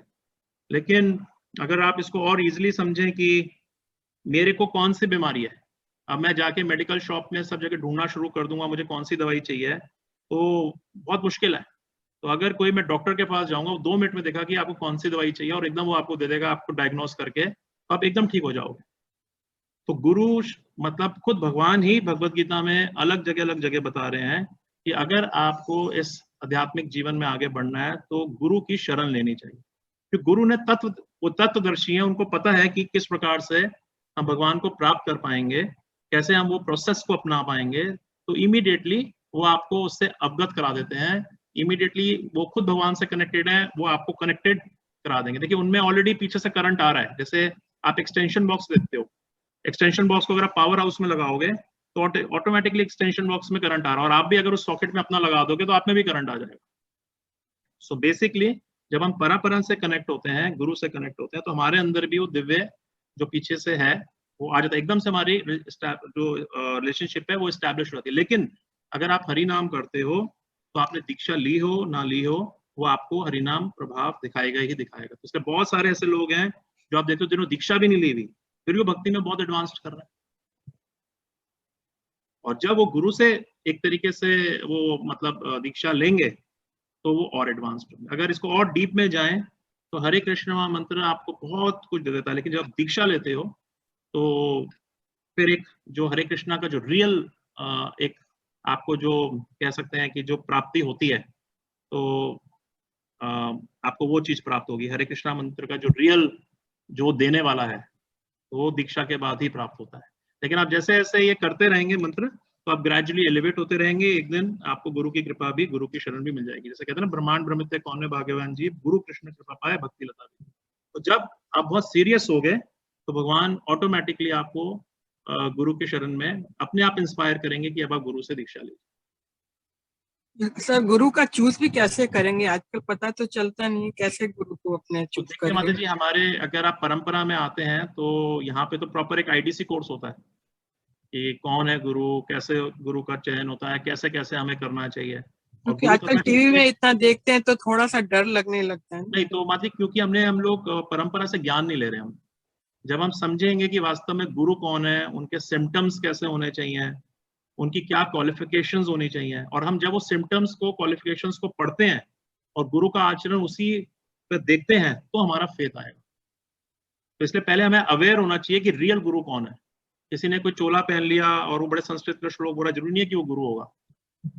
तो गुरु के सिम्टम्स हैं कि वो प्रामाणिक संप्रदाय से जुड़ा होना चाहिए, उसने प्रामाणिक स्रोतों से सारा सुना होना चाहिए, वो ब्रह्मनिष्ठ होना चाहिए, हमेशा 24 घंटे भगवान की सेवा में लगा होना चाहिए। तो भगवान एक गुरु के क्वालिफिकेशंस हैं। तो गुरु तथा शिष्य एक बुक है, प्रभुपाद जी की है, उसमें से आप पढ़ेंगे तो आपको एक एक चीज क्लियर हो जाएगी। पहले तो गुरु की क्वालिफिकेशंस क्या हैं, उसके क्या कैरेक्टरिस्टिक्स, मतलब कौन से उसके सिम्टम्स कैसे हैं। जब आप देखोगे कि उनमें बिल्कुल पूर्ण है, और यहाँ पे इस्कॉन में बताया जाता है कि अगर आप किसी भी गुरु से आप दीक्षा लेते हैं तो पहले एक उनसे संबंध स्थापित करते हैं 1 साल। वो आपको जानेंगे, जरूरी नहीं है कि आपने गुरु चूज कर लिया तो आपको देंगे ही देंगे दीक्षा, वो आपको भी चेक करेंगे कि आप भी कितने सिंसियर है नहीं। तो आप एक दूसरे को देखेंगे, एक दूसरे को समझेंगे, और फिर एक जैसे होता है ना, एक हस्बैंड वाइफ मैरिज में मिलने से पहले वो क्या करते हैं, पहले एक दूसरे को जानते हैं, समझते हैं, देखते हैं कि या कंपैटिबिलिटी बनेगी या नहीं बनेगी, फिर वो लेते हैं। तो पहली बात, अगर हमें गुरु धारण करने हैं तो हमारा कॉन्सेप्ट क्लियर होना चाहिए कि अगर हम इस जन्म मृत्यु के चक्कर से निकलना चाहते हैं, हम भगवत प्राप्ति करना चाहते हैं, तो ही हमें गुरु की जरूरत होनी चाहिए। केवल फैशन के रूप में हमें गुरु नहीं चूज करने चाहिए कि दूसरे भी चूज कर रहे हैं तो हम भी चूज करें। और जब आप सिंसियर हो गए तो भगवान कहते हैं कि मैं हृदय में स्थित हूँ, कहते हैं कि क्या नाम, मैं हृदय में स्थित हूँ, भगवान कहते हैं। तो ऑटोमेटिकली जब सिंसियर हो गए तो भगवान ऑटोमेटिकली आपको प्रेरणा दे देंगे। अदरवाइज माया कुछ ना कुछ आप ऐसा अरेंजमेंट करेगी कि आप कहोगे अभी क्या जरूरत है, हम तो यही कर लेंगे, हो जाएंगे।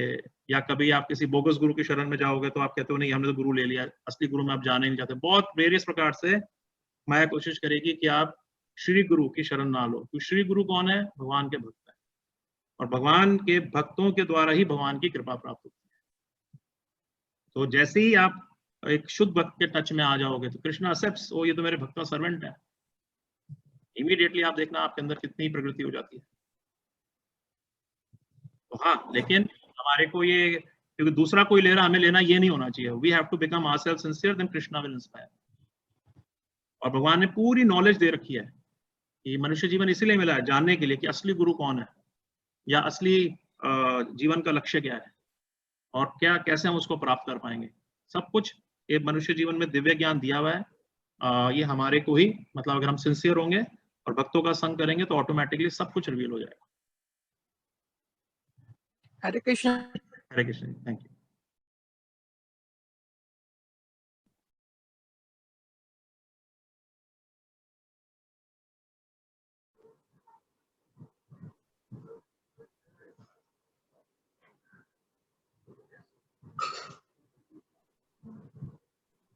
आवाज नहीं आ रही माता प्रभु, आवाज नहीं आ रही। हेलो, हरे कृष्ण माता जी। हेलो, हरे कृष्णा प्रभु जी। हाँ माता जी, हरे कृष्ण।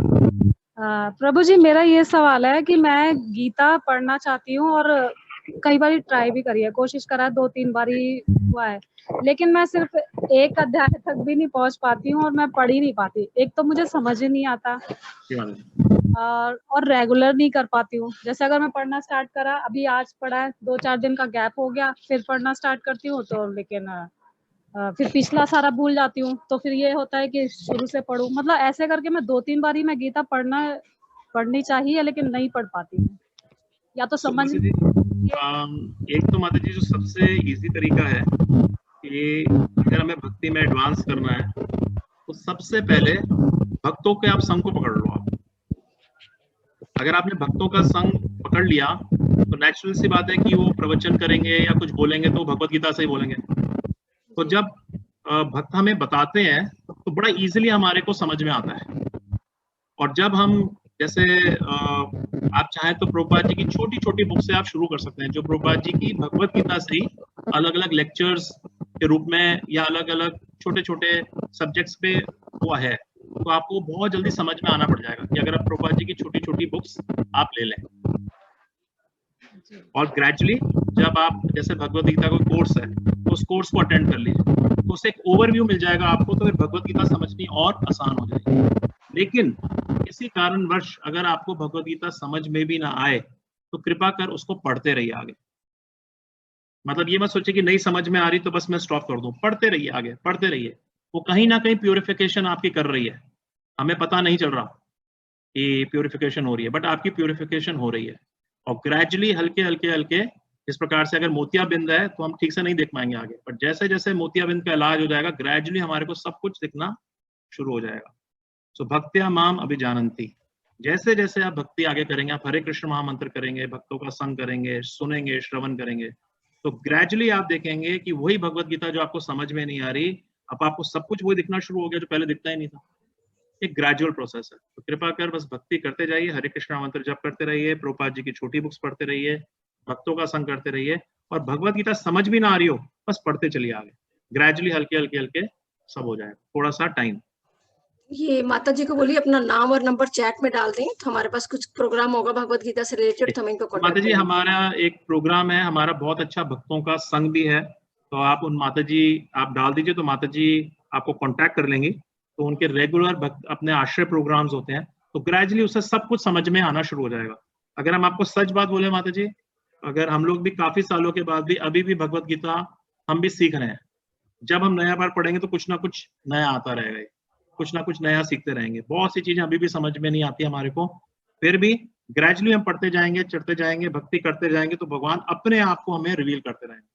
भक्त्या मां भी जानते, जितनी हम भक्ति करेंगे ग्रेजुअली भगवान अपने आप को रिवील कर देंगे।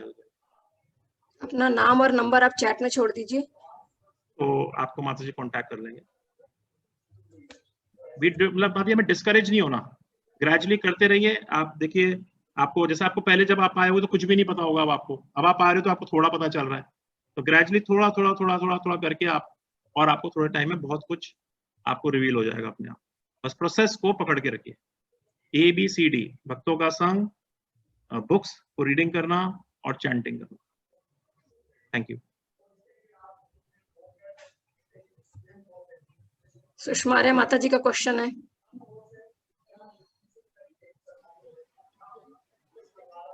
माता जी आपको अनम्यूट करना पड़ेगा अपने आप को। माता जी पूछिए। हरे कृष्णा प्रभु जी, दंडवत प्रणाम। माता जी हरे कृष्णा, दंडवत प्रणाम माता जी।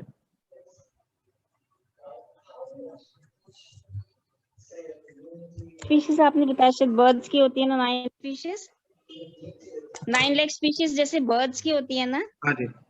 हाँ, तो ये 9 लाख स्पीशीज जो सारी हैं, ये सारी एक कोई अर्थमेटिक प्रोग्रेशन में होती हैं या कैसे होती हैं?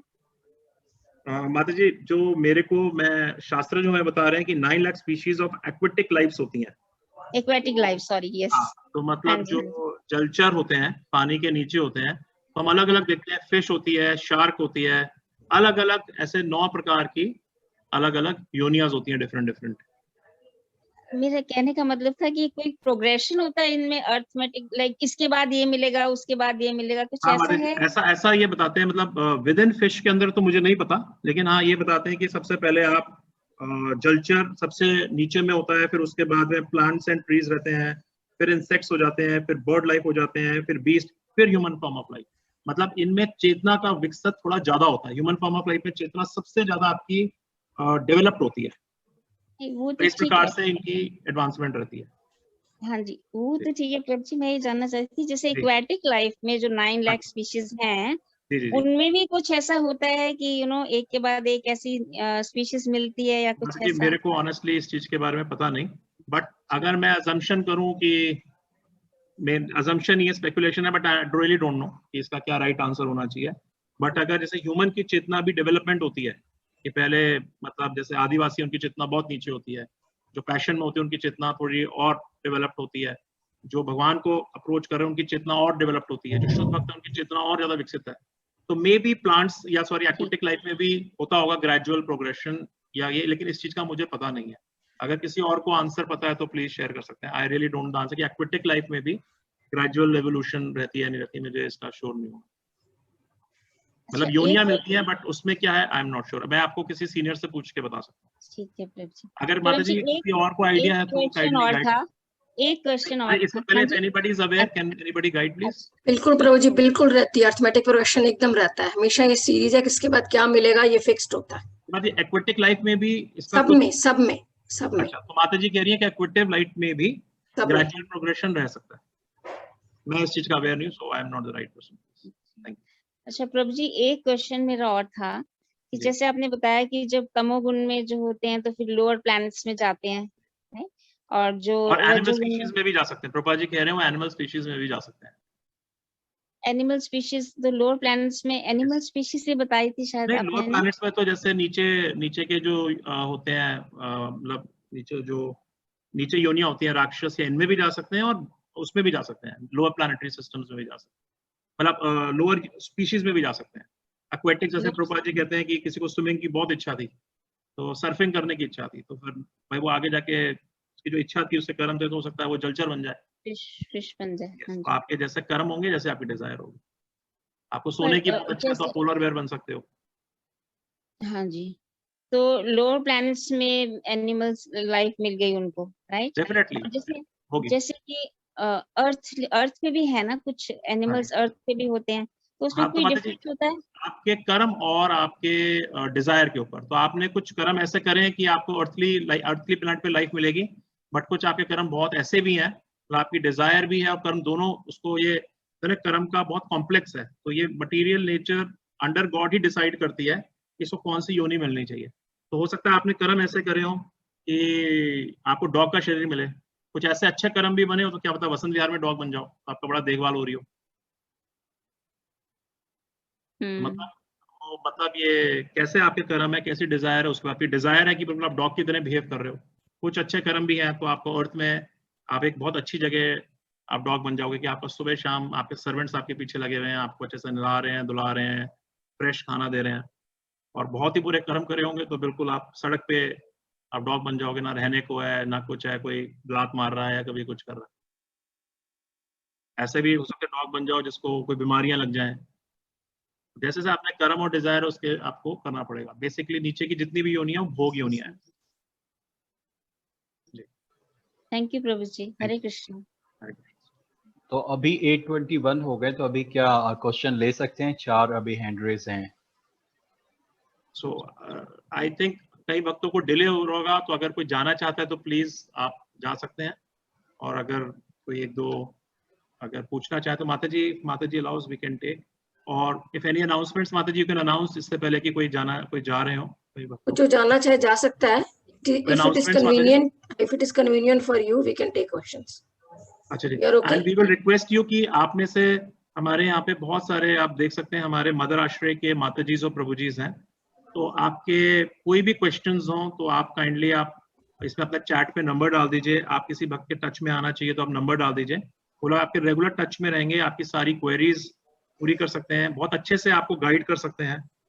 मतलब आप सोचिए कि जो हम 10 साल में अपने आप सीखेंगे रोते पीटते, अगर किसी भक्त के टच में आप आ जाओगे, वो जो कुछ उसने सीखा है विदिन 2 महीने के अंदर सब कुछ आपको सिखा देगा। इतनी फास्ट आपकी प्रोग्रेस हो जाएगी। तो इसीलिए अगर हमें भक्ति में आगे प्रोग्रेस करना है तो जल्दी से भक्तों के टच में आइए। जो कुछ उन्हें 10-20 साल में सीखा वो एकदम से आपको 1 महीने में सिखा देंगे और एकदम आपको आगे बढ़ा देंगे, तो अपने आप तो बहुत टाइम लग जाएगा हमारा। वो आपके लिए प्रार्थना भी करेंगे भगवान से, तो और जल्दी आपकी प्रोग्रेस हो जाएगी। तो अगर भक्ति में आगे बढ़ना है तो सबसे अच्छा तरीका है एक भक्त को पकड़ लीजिए। वो क्योंकि जैसे एक होता है कि आपकी स्पीड से एक साइकिल की है, अगर आप किसी एक बस को पकड़ लोगे जो बहुत तेजी से चल रही है तो क्या होगा, आप भी तेजी चलना चाहोगे। तो अगर आप किसी भक्त को पकड़ लोगे तो ऑटोमेटिकली आप भी हल्के हल्के बहुत जल्दी जल्दी चलने शुरू कर जाओगे। अपने में इतनी शक्ति नहीं है। तो अगर हमें भक्ति में एडवांस करना है तो एक ही उसका जो रूट कारण है वो है भक्तों का संग। तो किसी भक्त को पकड़ लीजिए और फिर देखिए आपकी कितनी फास्ट प्रोग्रेस हो जाएगी। हम सबके जीवन में ये है प्रैक्टिकल। और हमें देख रहे हैं, जो आज हम पढ़ रहे थे कि तमोगुण है, तो हम देख सकते हैं प्रभुपाद जी के केस में कैसे कितने सारे हिप्पीज थे। अगर आप प्रभुपाद जी को जानते, कैसे जब इस्कॉन मूवमेंट स्टार्ट हुई थी, इतने सारे हिप्पीज में तो पूरी तरह तमोगुण में थे, तमोगुण से भी नीचे एक तरीके से थे वो। तो एक शुद्ध भक्ति कृपा से किस प्रकार से जब उन्होंने भक्ति का प्रोसेस अपनाया तो आज वो इतने बड़े बड़े संत बन चुके हैं। हम पढ़ते हैं उसमें भागवतम में कैसे मृगरारी जो एक वो थे बिल्कुल शिकारी तमोगुण में जो थे, नारद जी की कृपा से, और नारद जी का जब उन्होंने जो प्रोसेस नारद जी ने दिया उसको फॉलो किया तो वो इतने बड़े संत बन गए।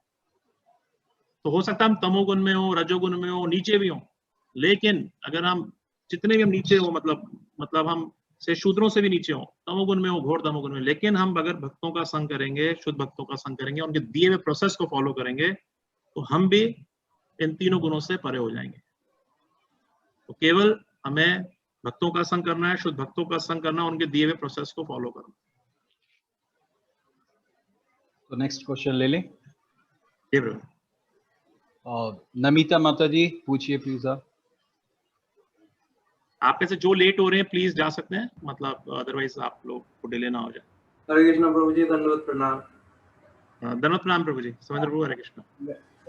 प्रभु जी, बेसिकली मेरा क्वेश्चन ये था, जैसे हम मनुष्य योनि में आते हैं तो हमारी चेतना उन्नत होता है, तो हम भगवत सानिध्य के साथ हम हमारे कर्मों को मतलब ऊपर की तरफ ले जा सकते हैं।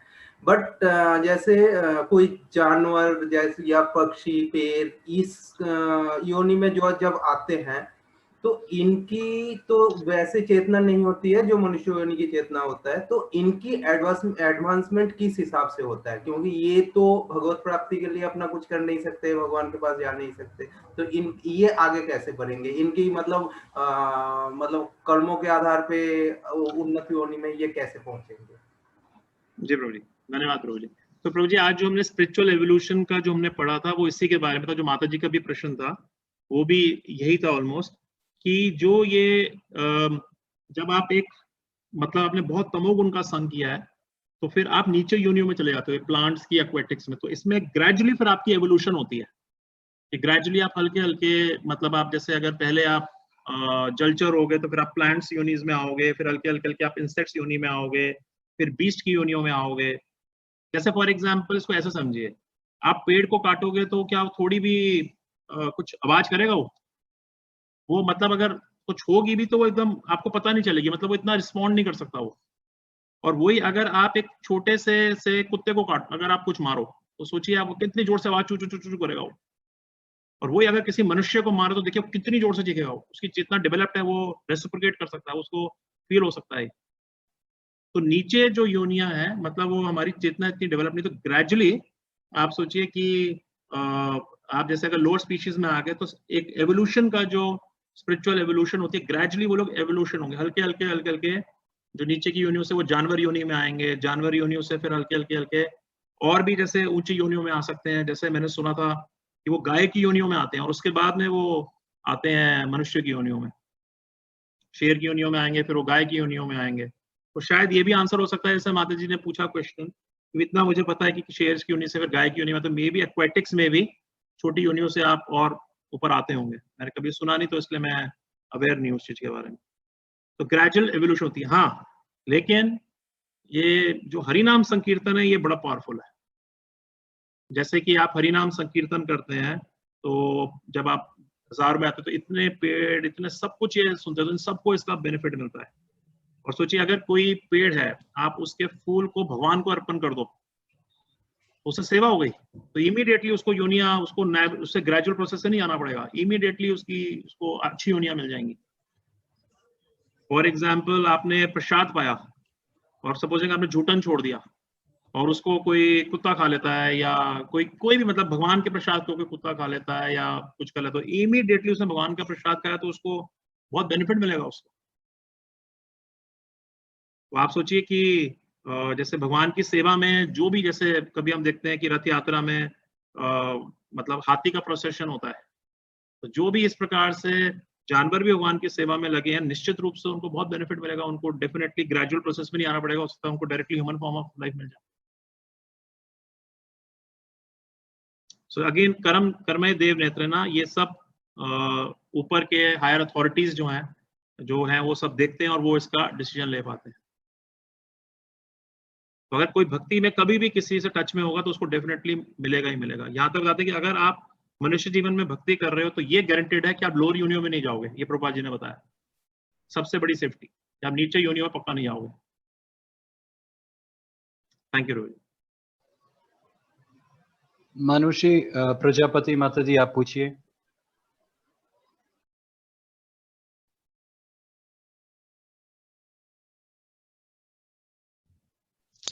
हरे कृष्ण प्रभु जी। हरे कृष्ण माता जी। प्रभु जी, मैंने कहीं पे पढ़ा था कि हमारी बॉडी में 9 गेट्स होते हैं जिसे हमें प्योर रखना होता है। तो सात्विक गुण में आने के लिए, जैसे आपने बताया मोड ऑफ गुडनेस क्या होती है, तो अगर फॉर एग्जांपल अगर ऐसी कोई अनअवॉइडेबल सर्कमस्टांस है जहाँ पे फॉर एग्जांपल अगर नॉन वेज का एग्जांपल ले लेते हैं कि नॉन वेज बनता है, although we are not eating it but we are smelling it, तो अगर हम स्मेल कर रहे हैं तो ऑब्वियसली वो एक गेट है जो हमारा सात्विक नहीं है। तो इज देयर एनी एक्सेप्शन जो हमारी लाइक स्क्रिप्चर्स में गिवन है जिससे हम लाइक मतलब भगवान हमें इस चीज के लिए मतलब फॉरगिव कर सकें, ऐसा कुछ, क्योंकि वो अल्टीमेटली प्योर नहीं है क्योंकि वी आर स्मेलिंग इट। माता जी, मैं अगर इसको एक और वाइड होराइजन में इसका एक आंसर लेना चाहूँ, अगर कि माता जी हम तो बहुत पाप कर रहे हैं, एक ये पाप तो छोड़ दीजिए, हम चल रहे हैं तो भी हम पाप कर रहे हैं, कितने कीटाणु हमारे बढ़ रहे हैं। अगर हम खाना बना रहे हैं तो कितने कीटाणु हमारे जल जाते हैं। हम सांस लेते हैं, इसको तो छोड़िए, हम सांस लेते हैं तो बहुत सारे वैसे कीटाणु मर जाते हैं। तो मतलब हम तो बहुत पाप कर रहे हैं, मतलब इतने पाप कर रहे हैं, अगर हम उसकी काउंटिंग करें तो शायद हम सोचेंगे यार क्या हो क्या रहा है मतलब। और भगवान अगर उसका रिजल्ट देने पर आ जाए तो सोचिए क्या हाल होगा उसका। So if we take on a wider horizon, पाप अगर हम लोग, अगर आपको यहाँ तक भी बोले कि अगर हम नॉन वेज छोड़िए, अगर हम सब्जी भी पा रहे हैं तो भी हम पाप खा रहे हैं। और बोलिए, क्योंकि आप कोई सब्जी है उग रही है, उसको काटोगे तो नेचुरली है कि एक तरीके से सेमी टाइप में आपने जीवहत्या करी है, वो भी तो ग्रो हो रही है, तो उसमें अंदर जीवात्मा थी, फिर कैसे करेंगे? राइट। तो फिर हम, तो इसका मतलब ये है, तो इस प्रकार से हम जी नहीं पाएंगे। तो क्या करना है? तो भगवान कहते हैं यज्ञ करो। तो अगर हम यज्ञ का मतलब होता है कि हम जो भी कार्य करें भगवान की प्रसन्नता के लिए करें। जब हम यज्ञ करते हैं तो और हम उसका प्रसाद हम पाते हैं, जैसे कि इसका मतलब नहीं थोड़ी भूखे रह जाएंगे, तो हम वही यज्ञ, जब मतलब हम जो खाना बनाते हैं हम भगवान को ऑफर कर देते हैं तो हमें पाप नहीं लगता। फिर हम जब भगवान उसको पा लेते तो हमें उल्टा कृपा मिलती है। इसको कैसे समझें कि मतलब आप समझिए कि सिंपल शब्दों में अगर हम भगवान की भक्ति करते हैं तो ही हम इस पाप से मुक्त हो पाएंगे। भगवान कहते हैं कि सर्वधर्माः त्यज माम एकम शरणम व्रज अहम त्वां सर्व पापेभ्यो मोक्षयिष्यामि मा चुका। अगर हम भगवान की शरण ले लेंगे, हम हर कार्य यज्ञ के रूप में करेंगे, कृष्ण की प्रसन्नता के लिए करेंगे, तो हम कर्म बंधन नहीं लगेगा। भगवान 3.9 श्लोका में बोलते हैं ये, यज्ञात कर्म तो अन्य लोको यम कर्म बंधना। हम जब भी कोई कार्य करते हैं भगवान के लिए, मतलब यज्ञ मतलब कोई कार्य भगवान, सिंपल यज्ञ की डेफिनेशन है वो कार्य जो भगवान की को प्रसन्नता करे। तो जब हमारे डेली के कार्यकलाप वो बन जाएंगे कि हम बस जो भी काम कर रहे हैं भगवान के लिए कर रहे हैं, चाहे हमारा घर गृहस्थी हो चाहे बिजनेस हो, लेकिन हमारी चेतना ऐसी हो जाएगी कि हम भगवान के लिए कार्य कर रहे हैं, हमारा वो यज्ञ बन जाएगा वो, तो फिर हमें कर्म बंधन नहीं लगेगा। और जब तक हम अपने लिए करेंगे तो हमें कर्म बंधन लगेगा ही लगेगा। सो मे बी आप 1-2 पाप से बच जाओगे, बाकी से क्या करोगे आप? So if you want to have a master solution, take to bhakti, try to develop your conscious in such a way that everything what you do it as a service to Krishna. अपने घर में रहते हुए कर सकते हैं, छोड़ के नहीं आना। घर में रहते हुए जो भी आपकी ड्यूटीज हैं उसको भगवान की सेवा समझते हुए करिए। ग्रेजुअली आपको कोई भी आप सारे पापों से मुक्त हो जाएंगे आप।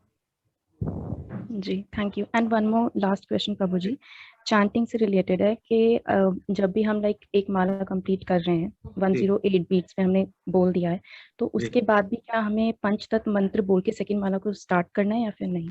यस माता जी, कि अगर माता जी हम जैसे पहली माला करते हैं, पहले स्टार्ट करते हैं तो हमें पंच तत्व मंत्र प्रोनाउंस करना चाहिए, और एक माला कंप्लीट होने के बाद में जब हम नेक्स्ट राउंड जाते हैं तो पंच तत्व मंत्र हमें दोबारा करना चाहिए। अगर माता जी मैं आपको बोलूं कि अगर हमें हरि नाम में रुचि पैदा करनी है और हरि नाम बढ़ाना है तो वो पंच तत्व की कृपा से ही होगा। पंच तत्व की कृपा से ही हम हरि नाम हम आगे ले पाते हैं। पंच तत्व की कृपा से ही हमारे हरि नाम में जो अपराध है हम उनसे बच सकते हैं। इनफैक्ट पंच तत्व की कृपा बहुत जरूरी चाहिए अगर हमें हरि नाम करना है तो। ओके, थैंक यू प्रभु जी। मतलब पंच तत्व मंत्र is very very important. Only by mercy of Lord Chaitanya we can advance in spiritual life, we can chant the holy name more and more. Thank you so much प्रभु ji. Thank you। Preeti Barman माता जी आप पूछिए।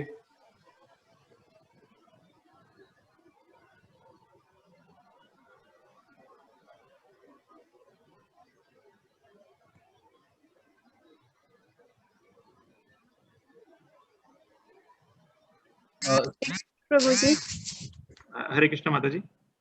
प्रभु जी मेरा question ये है कि जैसे कि अभी आपने बताया कि अपने डेली बेसिस के जितने भी हम मतलब वर्क करते हैं वो कृष्णा को अर्पित करें, राइट?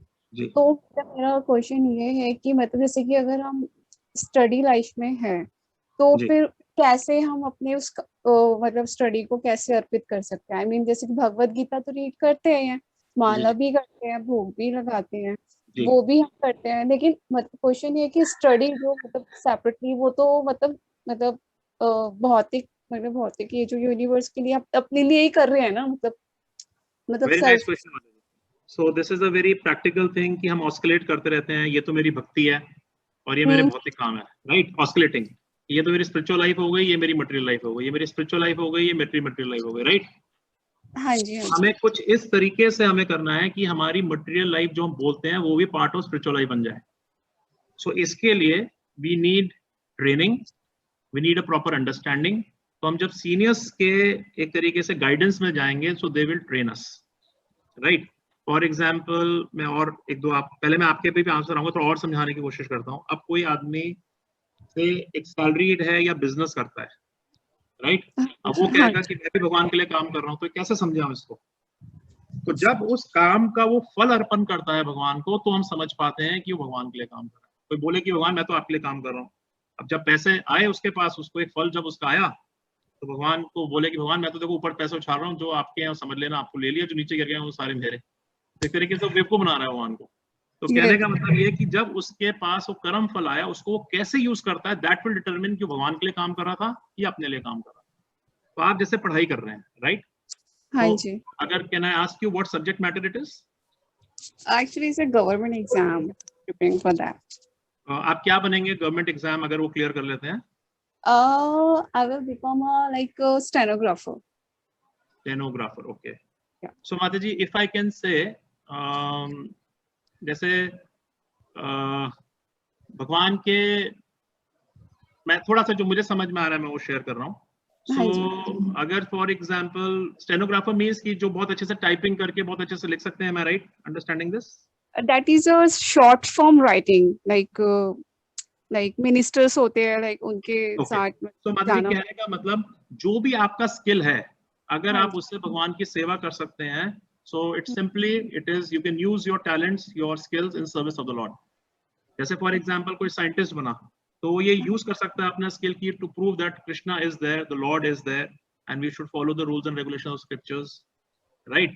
फॉर एग्जांपल आपका जो स्किल है मे बी आप अर्निंग करते हो, चाहे आप स्टेनोग्राफर में आप कुछ करेंगे तो आप अर्निंग करोगे, तो यूज दैट कर्म fall in service of the Lord.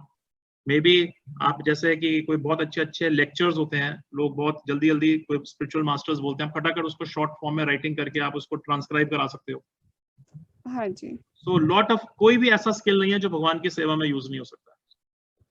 सो जब आप भक्ति में आएंगे तो आप जब किसी सीनियर्स के अंडर में आएंगे, गुरु के अंदर में आएंगे, तो वो जानते हैं कि आपकी क्या कैपेबिलिटी, आपकी क्या साइकोफिजिकल नेचर है, उस नेचर से वो आपको भगवान की सेवा में लगा दें। अच्छा। ये भगवान की जो सर्विस एक है, ये मल्टी मतलब बहुत बहुत बड़ी फील्ड है। एवरीबडी इस कोई भी अपनी सेवा में कोई भी लगा सकता है। अच्छा, है ना? कुछ भी नहीं आता तो आप भगवान के मंदिर में आप झाड़ू लगा सकते हैं, देखिए कितनी अच्छी सेवा। इसके लिए कोई टैलेंट थोड़ी चाहिए। हाँ जी प्रभु जी। तो हमें मतलब एनी किसी भी प्रकार से हम सेवा कर सकते हैं, अपने कर्म फल से कर सकते हैं, अपने शरीर से कर सकते हैं, अपने मन से कर सकते हैं, और 100% जो भी आप में क्वालिफाइड होंगे, जो भी आप एक अपना आपके टैलेंट या स्किल्स होंगे, भगवान की सेवा में 100% यूज हो सकता है। ऐसा नहीं हो सकता कि वो ना हो सर, कुछ ना कुछ 100% इतनी भगवान की बात सेवा कहीं ना कहीं हो सकती है। नहीं, क्वेश्चन ये था प्रभु जी, जैसे कि अभी तो स्टडी लाइफ है, अभी तो लाइक लर्निंग फेज है, तो वो तो आफ्टर रिजल्ट हो गया, बिफोर रिजल्ट मतलब कैसे अपने फल को मतलब अर्पित आप करें? अभी देखिए बॉडी भी आपका कर्म फल है, कर्म फल हमेशा पैसे ही नहीं होते या स्किल नहीं होते, आपके आईज, आपका हैंड, आपकी बॉडी, ये भी आपके कर्म फल है। तो इसलिए भगवान की सेवा में लगा सकते हो। अभी से आप मुंह से चैंटिंग कर रहे हैं, कर्म फल अपना बॉडी से में वो लगा रहे हैं, ठीक है ना, हाथ से आप भगवान की सेवा कर रहे हैं, अपने कर्म फल को भगवान की सेवा में लगा रहे हैं। और नेसेसरी नहीं है कि मे बी आप अभी पढ़ रहे हैं तो आप डायरेक्टली बहुत सेवा नहीं कर सकते, मे बी आफ्टर दैट जब आप थोड़ा सा आपका अर्निंग बन जाए तो फिर आप सेवा और बढ़ा सकते हो आप। हाँ जी, हाँ जी। So right now you have to study कि भगवान ने मेरे को ड्यूटी दी है इसलिए आई एम डूइंग इट। और फिर जब उसका कोई भी रिजल्ट आता है उससे भगवान की सेवा करिए आप। Result always does not mean money, it also means your intelligence, it also means your body, it also means your words. आप अपने वर्ड से भी भगवान की सेवा कर सकते हो, मन से भी कर सकते हो, वाणी से भी कर सकते हो, किसी भी तरीके से। अच्छा ठीक है प्रभु जी। ओके माता जी, इज इट ओके? हाँ जी प्रभु जी, धन्यवाद प्रभु जी। हरे Krishna. Hare Krishna.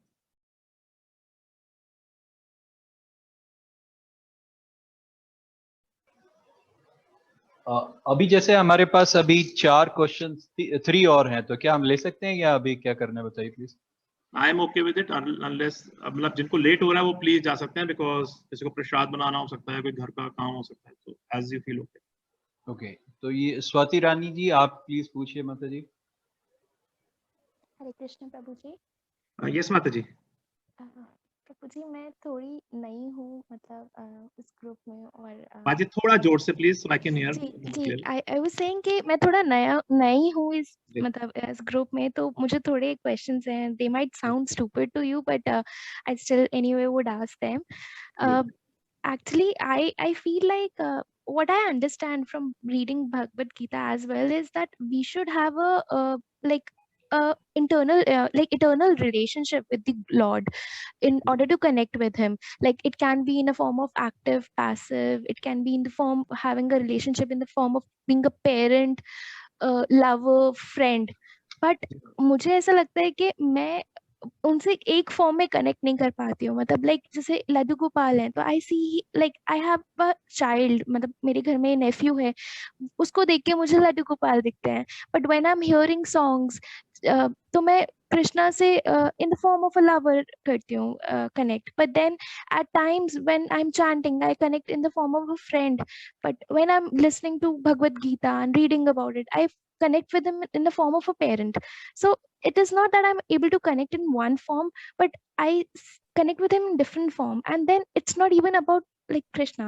Abhi Narsing Chaturdashi gayi thi, so I fasted and I felt that I was able to connect with his that transcendental form as well. So should I be bothered about it कि like मेरा रस एक ध्यान में नहीं लग पा रहा है, मैं different forms में उनसे connect करती हूँ, तो ये इसके पीछे like should I be concerned about it? Thank you Mataji for a nice question, and also you're feeling such good relations with the Lord, that is very very nice. ये सबसे अच्छी बात है. So Mataji, we will understand what the scripture says about this. So Chaitanya Mahaprabhu कहते हैं कि हमारा भगवान से क्या रिश्ता है, that is जीवे स्वरूप हुए कृष्ण नित्य दास, that we are eternal servant of Krishna, right? Now this relationship with Krishna, whether it is as a lover, as a friend, as a you could say servant, or as a parent, or maybe in like what we call shantras, ये ना already एक relation है भगवान के साथ में already. It is not that we have to create a relation. You देखिए we मतलब जैसे होता है ना, हम लोग हमेशा भगवान के अंश हैं, ममे वांशो जीव लोके जीव भूतो सनातन, हम लोग ऑलरेडी भगवान के अंश हैं और हमारा ऑलरेडी भगवान से एक रिलेशन है, बट अब हमने ही वो रिलेशनशिप तोड़ दिया है, right? So what we have to do is that revive that relationship. ऐसा नहीं कि हम लोग को रिलेशनशिप बनाना है, it is already there. So जैसे जैसे आप भक्ति करेंगे ग्रेजुअली आपका जो रिलेशन है भगवान से वो रिवील हो जाएगा. So you don't have to worry on that point कि मेरा भगवान से क्या रिलेशन है. ग्रेजुअली जैसे जैसे आप भक्ति करेंगे यू विल एडवांस. सो भक्ति की अलग अलग स्टेजेस हैं.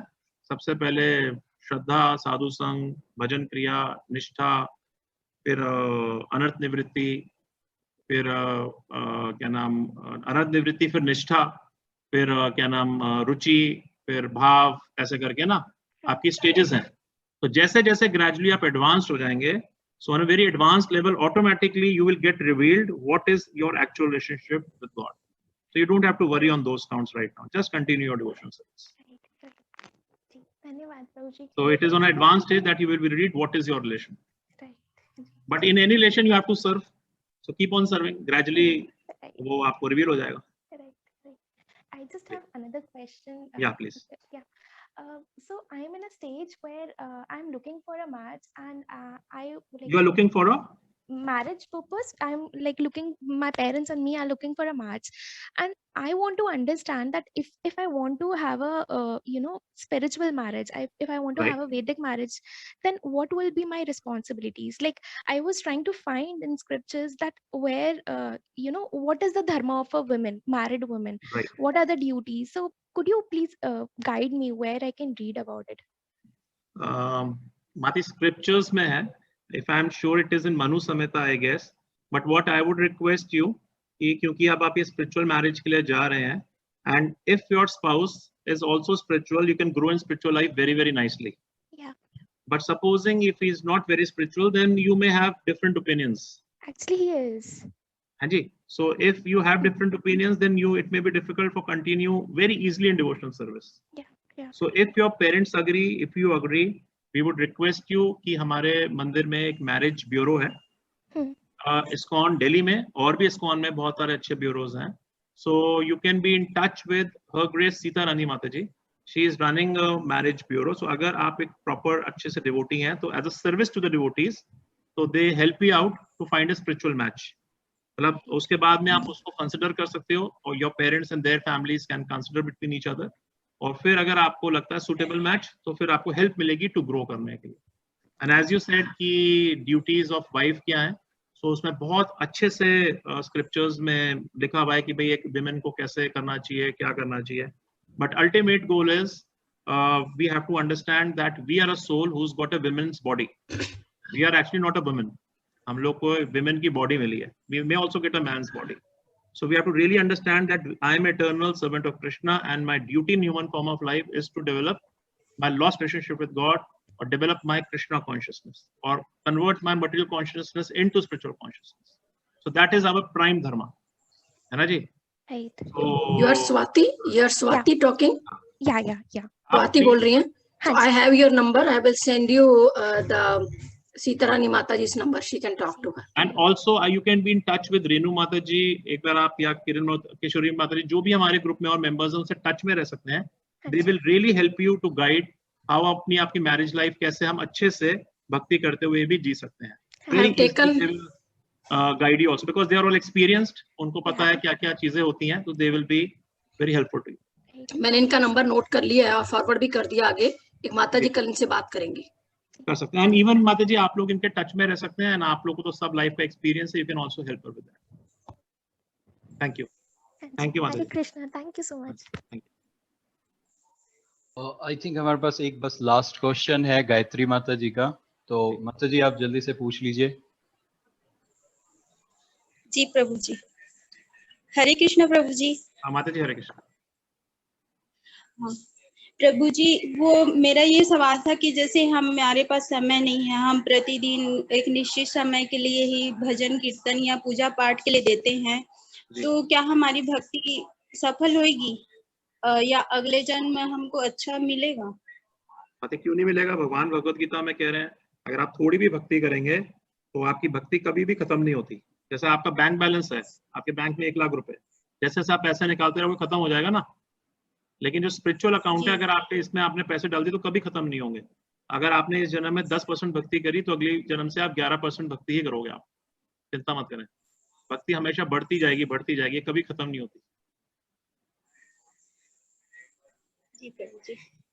ठीक है जी। और आप ये मत सोचिए कि आपके पास टाइम, सबके पास टाइम एक लिमिटेड है, उस टाइम को हम उपयोग कैसे करते हैं वो मैटर करता है। तो आप अगर किसी एक सीनियर डिवोटी के टच में आएंगे तो आपको वो बहुत अच्छे से गाइड कर देंगे कि उसी टाइम में किस प्रकार से आप भक्ति करें। और हम ये क्यों सोचे कि हम नेक्स्ट जन्म में हमें मिलेगा, इसी जन्म में क्यों ना कंप्लीट करने की सोचें। तो जैसे जैसे आप कोई सीनियर भक्त के टच में आ जाएंगे, मैंने आपको जैसे कहा कि जो आप खुद कर सकते हो बहुत लंबा टाइम लगेगा, लेकिन जैसे किसी सीनियर के टच में आप कांटेक्ट करोगे तो इमीडिएटली वो अपने 20-25 साल का जो भी उन्होंने सीखा है बहुत शॉर्ट फॉर्म में आपको सीधा बता देंगे। और वही चीज जो आप अपने आप करते 20 सालों में इमीडिएटली 10 मतलब विद इन 1 महीने 2 महीने में आप सीख जाओगे। अगेन आप एग्जाम्पल याद रखिए कि साइकिल को अगर फास्ट चलना, अगर उसने एक बस को पकड़ लिया तो वो भी उसी स्पीड से चलना शुरू हो जाता है। तो भक्त को पकड़िए, आपकी सारी आपकी प्रोग्रेस बहुत फास्ट हो जाएगी। जी प्रभु जी, एक क्वेश्चन और प्रभु जी, जैसे कि हमारा गुरु बनाए हुए हैं, फैमिली के सब जानते हैं, तो क्या वो गुरु हमें आगे बढ़ने में मदद नहीं करेंगे कि हमें गौड़िया संप्रदाय के गुरु बनाना जरूरी है? अभी आप इन चीजों की चिंता मत करो, अभी आप मोर फोकस करो कि आपको हरि नाम करना है, हरि कथा सुननी है, उस पर फोकस करो।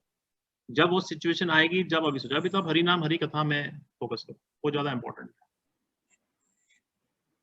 है ना। मतलब अभी इन चीजों में कि वो है, अभी तो पहले हम इतने सिंसियर हो जाएं, जब हमें लगेगा तो हम उस चीज का सोचेंगे कि क्या है क्या नहीं है। अभी let focused on chanting the holy name and hearing the Hari katha, है ना जी। आप अपना हरि नाम बढ़ाइए, अपनी हरा कथा करिए, भक्तों का संग बढ़ाइए, इस पे ज्यादा भगवान को आप कैसे वर्शिप करें उनमें ज्यादा माइंड लगाओ। फिर ग्रेजुअली जितने ज्यादा सिंसियर होंगे फिर देखेंगे, अभी तो बहुत दूर की स्टेज है। ठीक है, थैंक यू जी, thank you very much. Renu माता जी कुछ और है प्लीज, अगर माता जी कोई अनाउंसमेंट्स करना चाहें आप? नहीं, कुछ नहीं है, सबके नंबर मैंने ले लिया और फॉरवर्ड भी कर दिया, इनको कल कांटेक्ट करेगा कोई। तो थैंक यू वेरी मच। आप में से जो भी हैं मैं शेयर करना चाहता हूँ, रेणु मल्होत्रा माता जी, किशोरी चित्रा माता जी, और आई थिंक सुषमारिया माता जी, एक मिनट, हमारी मदर आश्रय की और कौन माता जी हैं, तो ये 2 माता जी प्रेजेंट हैं। काइंडली आप इनमें से किसी भी माता जी को दोनों में से कांटेक्ट कर लीजिए, ये लोग आपको बहुत अच्छे से गाइड करेंगी टू हेल्प इन एडवांस भक्ति। और प्रभु जी में हमारे जन्माष्टमी चंद्रपुर का मेरे को नाम दिख रहा है, आप उनको कांटेक्ट कर सकते हैं। और जो भी हमारे, आप अपना नंबर दे दीजिए, और सॉरी सत्यवती भावना माता जी भी हैं, उनको भी आप कांटेक्ट कर सकते हैं और अपना नंबर दे दीजिए, तो कोई ना कोई आपको डिवोटी आपको कांटेक्ट करेगा, आप उसके टच में रह सकते हैं और वो आपको बहुत अच्छे से जो प्रोसेस है उसको बहुत अच्छे से एक्सप्लेन करके आपको हेल्प करेगा आगे बढ़ने की। सो ये प्रभुपाद जी ने इंस्टीट्यूशन इसीलिए बनाया है कि जिस इंस्टीट्यूशन में हम मिलजुल कर रह सकें, हम भगवत गीता का, भागवतम का हम श्रवण कर सकें और भक्ति के प्रोसेस को फॉलो कर सकें और भक्ति की भगवान की सेवा में एंगेज हो सकें। ये इंस्टीट्यूशन प्रभुपाद जी ने इसीलिए बनाया, ये सोसाइटी इसीलिए बनाई है। ठीक है, तो फिर अब यहाँ पे हम सब एंड करेंगे आज के सेशन को। हम दे देंगे। मैं सबको भगवत गीता की जय, शिल प्रभुपाद की जय कर रहा हूँ मैं सबको, सब हरे कृष्ण महामंत्र बोलिए, प्रभु जी का धन्यवाद कीजिए। हरे कृष्ण हरे कृष्ण कृष्ण कृष्ण हरे हरे, हरे राम हरे हरे, प्रभुपाद की जय। सबका बहुत बहुत धन्यवाद देते हैं। हरे कृष्ण। सब भक्तों का बहुत बहुत धन्यवाद। Thank you. धन्यवाद प्रभु जी। माधव प्रभु। Thank you prabhu. हरे कृष्णा हरे कृष्णा।